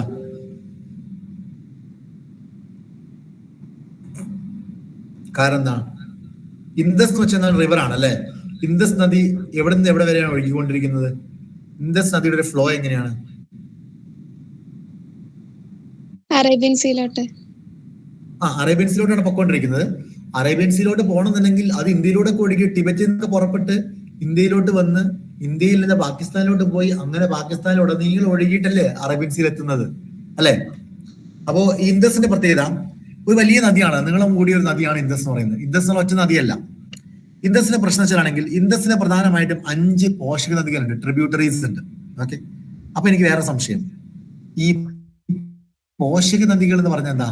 ട്രിബ്യൂട്ടറി എന്ന് എന്താ ശരിക്കും എന്താ അർത്ഥം? എന്താ ആ കോൺസെപ്റ്റ് എന്ന് പറയാം? ആരെങ്കിലും എനിക്ക് പറഞ്ഞുതരാമോ? എന്താണ് ട്രിബ്യൂട്ടറി എന്ന് പറഞ്ഞാൽ? കുറെ നദികൾ കൂടിച്ചേർന്ന് ഒരു നദിയിൽ ഉത്ഭവിക്കുന്നത്. കുറെ നദികൾ കൂടിച്ചേർന്ന് നദി ഉത്ഭവിക്കുന്നു. അതായത് ഇതിൽ ഇപ്പോ ഉദാഹരണം പറയുകയാണെങ്കിൽ ചലം, സത്ലജ് ഇൻഡസിന്റെ ട്രിബ്യൂട്ടറി ആണെന്ന് പറയാണ്. അപ്പൊ എന്റെ ചോദ്യം ഇതാണ്, അപ്പൊ സത്ലജ് ഇൻഡസിന്റെ ട്രിബ്യൂട്ടറി എന്ന് പറയുമ്പോൾ ഇത് ഇൻഡസിൽ നിന്ന് വേർതിരിഞ്ഞു പോകുന്ന പോഷക നദിയാണോ? അതാണോ പോഷക നദി എന്ന് പറഞ്ഞത്? അതോ ഇൻഡസിലോട്ട് ഇത് വന്നു ചേരുന്നതാണോ? എങ്ങനെയാണ്, എന്താണ് ഈ പോഷക നദി എന്ന് പറഞ്ഞ കോൺസെപ്റ്റ്? ഇൻഡസിലോട്ട് വന്നു ചേരുന്നു. എക്സാക്ട്ലി, ഇൻഡസിലോട്ട് വന്നു ചേരുന്നതാണ്. Very good. ഓക്കെ, ഞാനത് ഇത്രയും ക്ലിയർ ആയിട്ട് നിങ്ങൾക്ക് എല്ലാവർക്കും അറിയും ഞാൻ പ്രതീക്ഷിച്ചില്ല. കാരണം ഞാൻ നിങ്ങളെക്കാളും വലിയ കുട്ടികൾക്ക് ക്ലാസ് എടുക്കുന്ന സമയത്ത് ഇതിനെക്കുറിച്ച് ചോദിക്കുമ്പോൾ പല ആളുകൾക്ക് അറിയില്ല. പലരുടെയും ചിന്താഗതി എന്ന് വെച്ചാൽ ഒരു നദിയിൽ നിന്ന് വിഭജിച്ചു പോകുന്ന നദിക്ക് പറയുന്ന പേരാണ് പോഷക നദി അല്ലെങ്കിൽ ട്രിബ്യൂട്ടറി എന്നാണ് പല ആളുകൾ ധരിച്ചു വെച്ചിരിക്കുന്നത്. ഓക്കെ, ആ മലയാള വാക്ക് കേട്ടാൽ തന്നെ മനസ്സിലാക്കാൻ പറ്റും. പോഷക നദിയാണ്, ആ നദിയെ പോഷിപ്പിക്കുന്ന നദിയാണ് അല്ലെ? മെയിൻ റിവറിനെ പോഷിപ്പിക്കുന്ന നദിയാണ് പോഷക നദി എന്ന് പറയുന്നത്. അപ്പൊ അതാണ് ട്രിബ്യൂട്ടറി എന്ന് പറയുന്നത്. ഒരു വലിയ നദിയിലോട്ട് ചേരുന്ന ചെറിയ നദിയാണ് പോഷക നദി. എന്നാൽ അതിൽ നിന്ന് വേർതിരിഞ്ഞു പോകുന്ന നദിക്ക് എന്താ പറയാ? ഇപ്പോ ഇൻഡസ് എന്ന് പറയുന്ന വലിയ നദി, ആ നദി ഒഴുകി ഒരു പാറക്കെട്ടിന് മേലെ കൂടെ ഒഴുകി അതിൽ നിന്ന് വേർതിരിഞ്ഞ് വേറൊരു ചെറിയ നദി ഉണ്ടായി ഉത്ഭവിച്ച് അങ്ങനെ പോകാൻ വിചാരിക്കാം. അപ്പൊ അതിന് പറയുന്ന പേരെന്താ? ഡിസ്ട്രിബ്യൂട്ടറി. Exactly, super. ഡിസ്ട്രിബ്യൂട്ടറിന്റെ മലയാളം എന്താ? കൈവഴി എന്നാണ്. കൈവഴി, ഡിസ്ട്രിബ്യൂട്ടറി. ട്രിബ്യൂട്ടറി കേട്ടോ. അപ്പോ ഒരു നദിയിലോട്ട്, ഒരു വലിയ നദിയിലോട്ട് വന്നു ചേരുന്ന ചെറിയ നദിയെ വിളിക്കുന്ന പേര് ട്രിബ്യൂട്ടറി എന്നും, ഒരു വലിയ നദിയിൽ നിന്ന് വേർതിരിഞ്ഞ് ഒഴുകി പോകുന്ന ചെറിയ നദിയെ വിളിക്കുന്ന പേര് ഡിസ്ട്രിബ്യൂട്ടറി എന്നും. അപ്പൊ ഞാൻ പറഞ്ഞു വന്നത് ഈ ഇൻഡസ് നദിയുടെ പ്രത്യേകത, ഈ ഇൻഡസ് നദിക്ക്, അതായത് സിന്ധു നദിക്ക് 5 ട്രിബ്യൂട്ടറീസ് ഉണ്ട്. 5 ട്രിബ്യൂട്ടറീസ്. ഓക്കെ, ഏതൊക്കെയാ? Sutlej, Ravi, Sutlej, Beas, very good, wonderful, wonderful. Sutlej, Jhelum, Chenab, Sutlej, Jhelum, Chenab, Ravi, Beas. ഈ 5 നദികളും ഈ 5 നദികളിൽ ചില നദികൾ ഇന്ത്യയിലൂടെ ഒഴുകി. ഓക്കെ, ഈ 5 ഇന്ത്യയിലൂടെ ഒഴുകിയിട്ടാണ് എങ്ങോട്ട് പോകുന്നത്? നമ്മുടെ പാകിസ്ഥാനോട്ട് പോകുന്നത്. ഈ 5 നദികളും ഒഴുകുന്ന ഇന്ത്യയിലെ സംസ്ഥാനമാണ് പഞ്ചാബ് എന്ന് പറയുന്നത്. അതുകൊണ്ടാണ് പഞ്ചാബിനെ പഞ്ചാബ്, അല്ലെ, പഞ്ചനദികളുടെ നാടാണ് പഞ്ചാബ്. അപ്പൊ ഇതിന്റെ പ്രശ്നം വെച്ചാണെങ്കിൽ ഈ നദികളൊക്കെ ഒഴുകിയിട്ട് പിന്നെ എവിടെ പോയിട്ടാ ചേരുന്നത്? പാകിസ്ഥാനിൽ ഇൻഡസ് എന്ന് പറയുന്ന മെയിൻ നദിയിലോട്ടാണ് പോയി ചേരുന്നത്. അപ്പോ ഈ പാകിസ്ഥാനിലോട്ട് ശരിക്കും ഈ ഇൻഡസിലോട്ട് വെള്ളം എത്തുന്ന പ്രധാനപ്പെട്ട 5 നദികൾ ഈ 5 ഇത് ഇന്ത്യയിലൂടെ ഒഴുകിയിട്ട് അങ്ങോട്ട് ചെല്ലുന്നു. അപ്പൊ നമ്മൾ ഈ 5 നദിയിൽ എവിടെയെങ്കിലും ഒരു ഡാമോ മറ്റോ കെട്ടിക്കഴിഞ്ഞാല് എങ്ങോട്ടുള്ള ഫ്ലോ നിൽക്കും? പാകിസ്ഥാനിലോട്ടുള്ള ഇൻഡസ് വാട്ടറിലോട്ടുള്ള ഒരു ഫ്ലോ നിൽക്കും. അവർക്ക് വെള്ളത്തിന് ബുദ്ധിമുട്ടാവും. അപ്പൊ ഇന്ത്യയും പാകിസ്ഥാനും തമ്മിൽ ഈ ഇൻഡസ് വാട്ടറിന്റെ പേരിൽ മുമ്പ് തൊട്ടേ പ്രശ്നം തുടങ്ങിയതാണ്. എസ്പെഷ്യലി സ്വാതന്ത്ര്യത്തിന് ശേഷം ഇത് വലിയ പ്രശ്നമാണ്. ഇന്ത്യ ഇതിൽ എന്തെങ്കിലുമൊക്കെ ഒരു പ്രൊജക്ട് തുടങ്ങുമ്പോഴേക്കും അവർക്ക് അവിടെ ടെൻഷനാണ്. കാരണം എന്താ? അവർക്ക് വെള്ളം കിട്ടൂല. അവരെ സംബന്ധിച്ചിടത്തോളം അവരുടെ ലൈഫ് ലൈൻ ഓഫ് പാകിസ്ഥാൻ എന്താ പറയാ, ലൈഫ് ലൈൻ ഓഫ് പാകിസ്ഥാൻ, അതായത് പാകിസ്ഥാന്റെ ജീവനാഡിയാണ് ഏത്? ഇൻഡസ് നദി. അവരുടെ കൃഷി വളരണമെന്നുണ്ടെങ്കിൽ ഇൻഡസിൽ നിന്ന് വെള്ളം കിട്ടണം. അപ്പൊ നമ്മൾ ചിനാബിലോ ജലത്തിലോ ഡാം കെട്ടിക്കഴിഞ്ഞാൽ അവർക്ക് വെള്ളം കുറയും. അപ്പൊ പ്രശ്നമാണ്. അങ്ങനെ വലിയ പ്രശ്നമായപ്പോൾ 1960 ലോക ബാങ്കിന്റെ മധ്യസ്ഥതയിൽ ഒരു കരാർ ഉണ്ടാക്കാൻ വേണ്ടി, ഒരു ട്രീറ്റി ഉണ്ടാക്കാൻ വേണ്ടി തീരുമാനിച്ചു, ഈ പ്രശ്നം സോൾവ് ചെയ്യാൻ വേണ്ടി. അങ്ങനെ ലോക ബാങ്കിന്റെ മധ്യസ്ഥതയിൽ 1960 ഇന്ത്യയും പാകിസ്ഥാനും സൈൻ ചെയ്ത ട്രീറ്റിയുടെ പേരാണ് ഇൻഡസ് വാട്ടർ ട്രീറ്റി. ഈ ഇൻഡസ് വാട്ടർ ട്രീറ്റി പ്രകാരം ഇൻഡസ് അടക്കം മൊത്തം 6 നദികളാണ് ഉള്ളത്. നേരത്തെ പറഞ്ഞ ഈ 5 പോഷക നദികളും പിന്നെ ഇൻഡസും മൊത്തം 6 നദികളാണ് ഉള്ളത്. ഈ 6 നദികളിൽ 3 ഉത്തരവാദിത്വം ഇന്ത്യക്കും 3 ഉത്തരവാദിത്വം പാകിസ്ഥാനും നൽകി. എന്നിട്ട് കുറച്ച് കണ്ടീഷൻസ് വെച്ചു. അപ്പൊ ഇതിൽ നിങ്ങൾ ശ്രദ്ധിച്ചിരിക്കുന്ന പോയിന്റ്, ഇന്ത്യക്ക് ഓണർഷിപ്പ് എന്നല്ല, ഈ ഇൻഡസ് ട്രീറ്റി പ്രകാരം ഇന്ത്യക്ക് കാര്യങ്ങൾ ചെയ്യാൻ വേണ്ടി ലഭിച്ചിരിക്കുന്ന അല്ലെങ്കിൽ 3 നദികൾ ഏതൊക്കെ ചോദിച്ചു കഴിഞ്ഞാൽ ആ 3 നദികളുടെ പേര് നിങ്ങൾ മനസ്സിലാക്കേണ്ടതുണ്ട്. ഇന്ത്യക്ക് ലഭിച്ച 3 നദികൾ ഏതൊക്കെയാ അറിയാമോ? ബിയാസ്,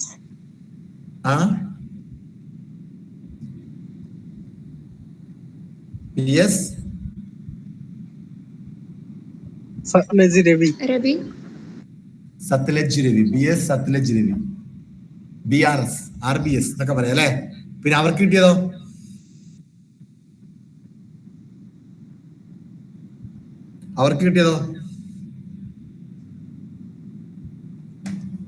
ഏതൊക്കെയാ? മൊത്തം 6 നദികളില് ഇന്ത്യക്ക് കിട്ടിയത് രവി, BS, സത്ലജ്, RBS. അവർക്ക് കിട്ടിയതോ? ഇൻഡസ്, ചലം, ചിനാബ്. ഈ 3 അവർക്കും കിട്ടി. മനസ്സിലായില്ലേ? അപ്പോ ഇതിന്റെ പ്രത്യേകത, ഈ ട്രീറ്റി, ഈ ഒരു Indus water treaty gave the waters of the western rivers. ഏതൊക്കെയാ? ഇൻഡസ്, ജലം ആൻഡ് ചിനാബ് പാകിസ്ഥാനും, ആൻഡ് ഈസ്റ്റേൺ റിവേഴ്സ് ആയിട്ടുള്ള Ravi, BS and Sutlej to India. ഇങ്ങനെയാണ് അതിനെ കാറ്റഗറൈസ് ചെയ്തത്. മനസ്സിലായില്ലേ? അപ്പോ ഈ ഇൻഡസിന്റെ ട്രിബ്യൂട്ടറീസിലും അതിനെ 2 ഡയറക്ഷന്റെ ബേസിസിൽ, അത് ഉത്ഭവിച്ച് ഒഴുകുന്ന ഡയറക്ഷൻസിന്റെ ബേസിസിൽ എന്ത് ചെയ്തു? അതിനെ കാറ്റഗറൈസ് ചെയ്തു. വെസ്റ്റേൺ റിവേഴ്സ് ആയിട്ടുള്ള ഇൻഡസിനെയും ജലത്തെയും ചിനാബിനെയും പാകിസ്ഥാനും, ഈസ്റ്റേൺ റിവേഴ്സ് ആയിട്ടുള്ള രവി, BS, സത്ലജിനെ ഇന്ത്യക്കും നൽകി. അതിലെ വെള്ളത്തെ എടുക്കാനുള്ള അധികാരം ഇങ്ങനെ 3 തരംതിരിച്ചു കൊടുത്തു. ഇതാണ് ഇൻഡസ് വാട്ടർ ട്രീറ്റിയുടെ പ്രത്യേകത. Indus water treaty signed by ആരൊക്കെ സൈൻ ചെയ്തത്? ബിറ്റ്വീൻ ആരൊക്കെയാ? Indian Pakistan. Prime Minister of India and President of Pakistan. Prime Minister of India ആരായിരുന്നു? Jawaharlal Nehru. President of Pakistan? General Ayub Khan.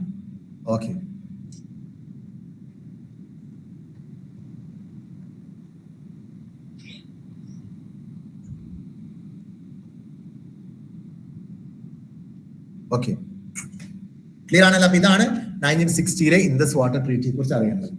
Next 1961. അപ്പൊ ഇത് സൈൻ ചെയ്ത ഡേറ്റ് എന്താണ്? 1960 സെപ്റ്റംബർ 19 ആണ്. September 19. Next 1961 Indian Institute of Management ആരംഭിച്ചതും രണ്ടാം പഞ്ചവത്സര പദ്ധതി കാലഘട്ടത്തിലാണ്. അതായത് IIM, നമ്മള് ഒന്നാം പഞ്ചവത്സര പദ്ധതി കാലഘട്ടത്തിൽ IIT തുടങ്ങിയ കാര്യത്തെ കുറിച്ച് പറഞ്ഞു അല്ലെ. രണ്ടാം പഞ്ചവത്സര പദ്ധതി കാലഘട്ടത്തിൽ വ്യാവസായിക മേഖലക്കാണ് കൂടുതൽ പ്രാധാന്യം കൊടുത്തത്.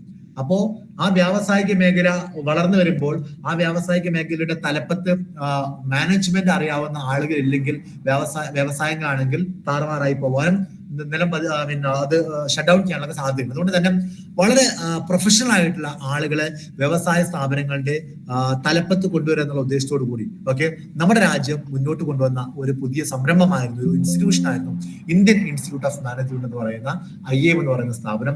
ഇന്ന് ലോകത്തുള്ള വളരെ പ്രധാനപ്പെട്ടതും ഏറ്റവും കൂടുതൽ വരുമാനം ഉണ്ടാക്കുന്നതുമായിട്ടുള്ള മിക്ക കമ്പനികളും, ടോപ്പ് 10 കമ്പനികൾ എടുത്തു കഴിഞ്ഞാൽ ഇന്ത്യൻ IIT കോൺട്രിബ്യൂഷനോ ഇന്ത്യൻ IIM കോൺട്രിബ്യൂഷനോ ആ സ്ഥാപനങ്ങളിൽ ഉണ്ടാവും. ആ സ്ഥാപനങ്ങളുടെ തലപ്പത്തെല്ലാം ഒരു ഇന്ത്യൻ IITയുടെയോ ഇന്ത്യൻ IIMന്റെയോ കോൺട്രിബ്യൂട്ട്സ് അല്ലെങ്കിൽ ഔട്ട്കമ്മിനെ നമുക്ക് കാണാൻ സാധിക്കും. സുന്ദർ പിച്ചൈ അടക്കമുള്ള ആളുകൾ അല്ലേ, അതൊക്കെ നമുക്ക് കാണാൻ സാധിക്കും. അപ്പൊ അതാണ് ഇന്ത്യൻ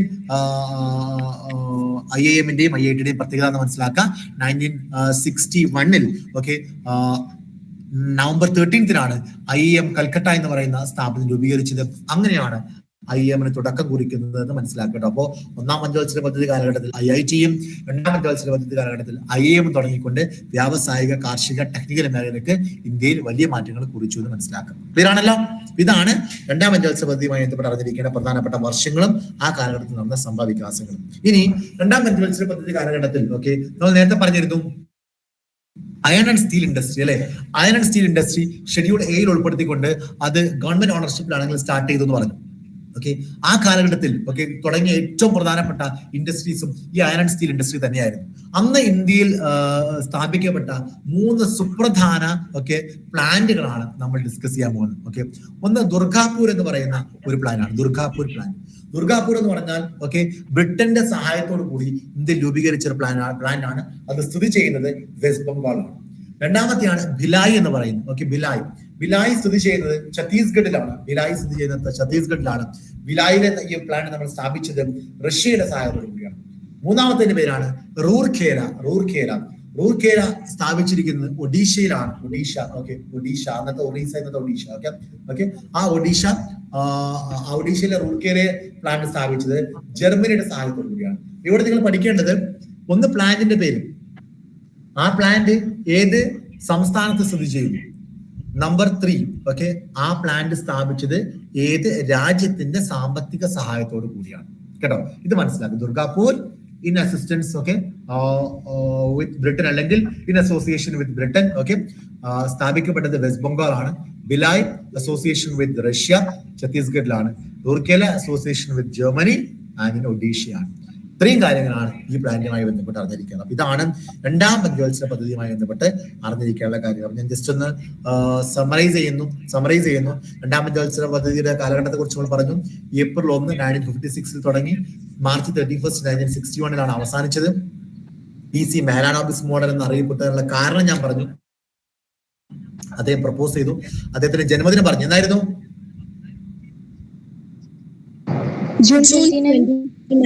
ആ ജൂൺ 29 അറിയപ്പെടുന്നത് നാഷണൽ സ്റ്റാറ്റിസ്റ്റിക്സ് ഡേ എന്ന് പറഞ്ഞു. ഇൻഡസ്ട്രിയൽ പ്ലാനും ആ ഇൻഡസ്ട്രിയൽ പ്ലാനിലൂടെ എത്തിപ്പെട്ട ആ ഒരു IPR എന്ന് പറയുന്ന ഇൻഡസ്ട്രിയൽ പോളിസി റെസൊല്യൂഷൻ, അത് നമ്മൾ അതിനെക്കുറിച്ച് നമ്മൾ ഡിസ്കസ് ചെയ്തു. ഗ്രോത്ത് റേറ്റ് കാര്യങ്ങളൊക്കെ നമ്മൾ പറഞ്ഞു. ആ IPRന്റെ പ്രധാനപ്പെട്ട ഒബ്ജക്റ്റീവ് എന്ന് പറഞ്ഞാൽ ഒരു സോഷ്യലിസ്റ്റിക് പാറ്റേൺ ഉണ്ടാക്കുക എന്നുള്ളതായിരുന്നു. IPRന്റെ ഭാഗമായിട്ട് ചെയ്തത് ഇൻഡസ്ട്രീസിനെ 3 രീതിയിൽ ക്ലാസിഫൈ ചെയ്തു. A-B-C, schedule A, schedule B, schedule C. അത് ആർക്കൊക്കെ ഓണർഷിപ്പ് എന്ന് ഞാൻ പറഞ്ഞു തന്നു. പിന്നെ ആ ഒരു IPR നമ്മൾ അറിയപ്പെടുന്നത് എക്കണോമിക് കോൺസ്റ്റിറ്റ്യൂഷൻ ഓഫ് ഇന്ത്യ എന്ന് മനസ്സിലാക്കി. ആ കാലഘട്ടത്തിൽ തുടങ്ങിയ വിവിധ സംഭവങ്ങളെ നമ്മൾ ടൈം ലൈൻ അടിസ്ഥാനത്തിൽ മനസ്സിലാക്കി. നാഷണൽ ഹൈവേ ആക്ട് 1956, LIC സ്ഥാപിക്കപ്പെട്ട കാര്യം, പിന്നെ 14 സംസ്ഥാനങ്ങൾ ഭാഷാടിസ്ഥാനത്തിൽ രൂപീകരിച്ച കാര്യം, അതിലോട്ട് നയിച്ച ആ ഒരു കമ്മിറ്റി ഫസൽ അലി കമ്മീഷൻ, അതായത് നാഷണൽ സ്റ്റേറ്റ് റീഓർഗനൈസേഷൻ കമ്മീഷൻ. അതുപോലെ തന്നെ 57 ബൽവന്ത് റായ് മേത്ത കമ്മിറ്റി എന്തിനാണ് അത് അപ്പോയിന്റ് ചെയ്തതെന്നുള്ളതും അതിന്റെ അവരുടെ റിപ്പോർട്ടിന്റെ ബേസിസിൽ പിന്നീട് സംഭവിച്ച പഞ്ചായത്ത് രാജ് സിസ്റ്റത്തെ കുറിച്ച് നമ്മൾ മനസ്സിലാക്കി. അതിന്റെ ബേസിസിൽ 59 പഞ്ചായത്ത് രാജ് സംവിധാനം നിലവിൽ വന്ന കാര്യം നമ്മൾ പറയുകയുണ്ടായി. പിന്നെ 58 DRDO നമ്മൾ ഡിസ്കസ് ചെയ്തു. TV ടെലികാസ്റ്റിംഗ് എക്സ്പെരിമെന്റൽ ആയിക്കൊണ്ട് നമ്മുടെ രാജ്യത്ത് തുടങ്ങിയ കാര്യം പറഞ്ഞു. പിന്നെ 60 ഇൻഡസ് വാട്ടർ ട്രീറ്റി, അതിന്റെ ഒരു പ്രാധാന്യം, അത് എത്തിപ്പെടാനുള്ള സാഹചര്യം, ആരൊക്കെ തമ്മിൽ ഏതൊക്കെ റിവേഴ്സ് ആണ് രണ്ട് രാജ്യങ്ങൾക്ക് കിട്ടിയത്, വെസ്റ്റേൺ ഈസ്റ്റേൺ റിവേഴ്സ് ആയിട്ടുള്ള 3 വേർതിരിച്ചു കൊടുത്തായി പറഞ്ഞു. പിന്നെ IIM കൽക്കത്ത അടക്കമുള്ള IIM ഇന്ത്യയിൽ സ്റ്റാർട്ട് ചെയ്ത കാര്യം നമ്മൾ ഡിസ്കസ് ചെയ്തു. ഇതോടുകൂടി രണ്ടാം പഞ്ചവത്സര പദ്ധതി അവസാനിക്കുകയാണ്. ക്ലിയറാണ് മക്കളെ? Yes, Yes, sir. sir. കാര്യങ്ങൾ മനസ്സിലായോ? Yes. ഓക്കെ. അപ്പൊ നമുക്ക് വേറൊരു ക്ലാസ്സിൽ വൈകാതെ തന്നെ ഒരു 2 വീക്സിനുള്ളിൽ നമുക്ക് വീണ്ടും അടുത്ത പഞ്ചവത്സര പദ്ധതി ഡിസ്കസ് ചെയ്യാം. Okay, thank you, bye, take care. Thank you, sir. Thank you, sir. Good night. Thank you sir. Send ചെയ്തു. Good night sir. നിങ്ങളുടെ good night. Thank you, sir. Thank you, sir. Thank you sir.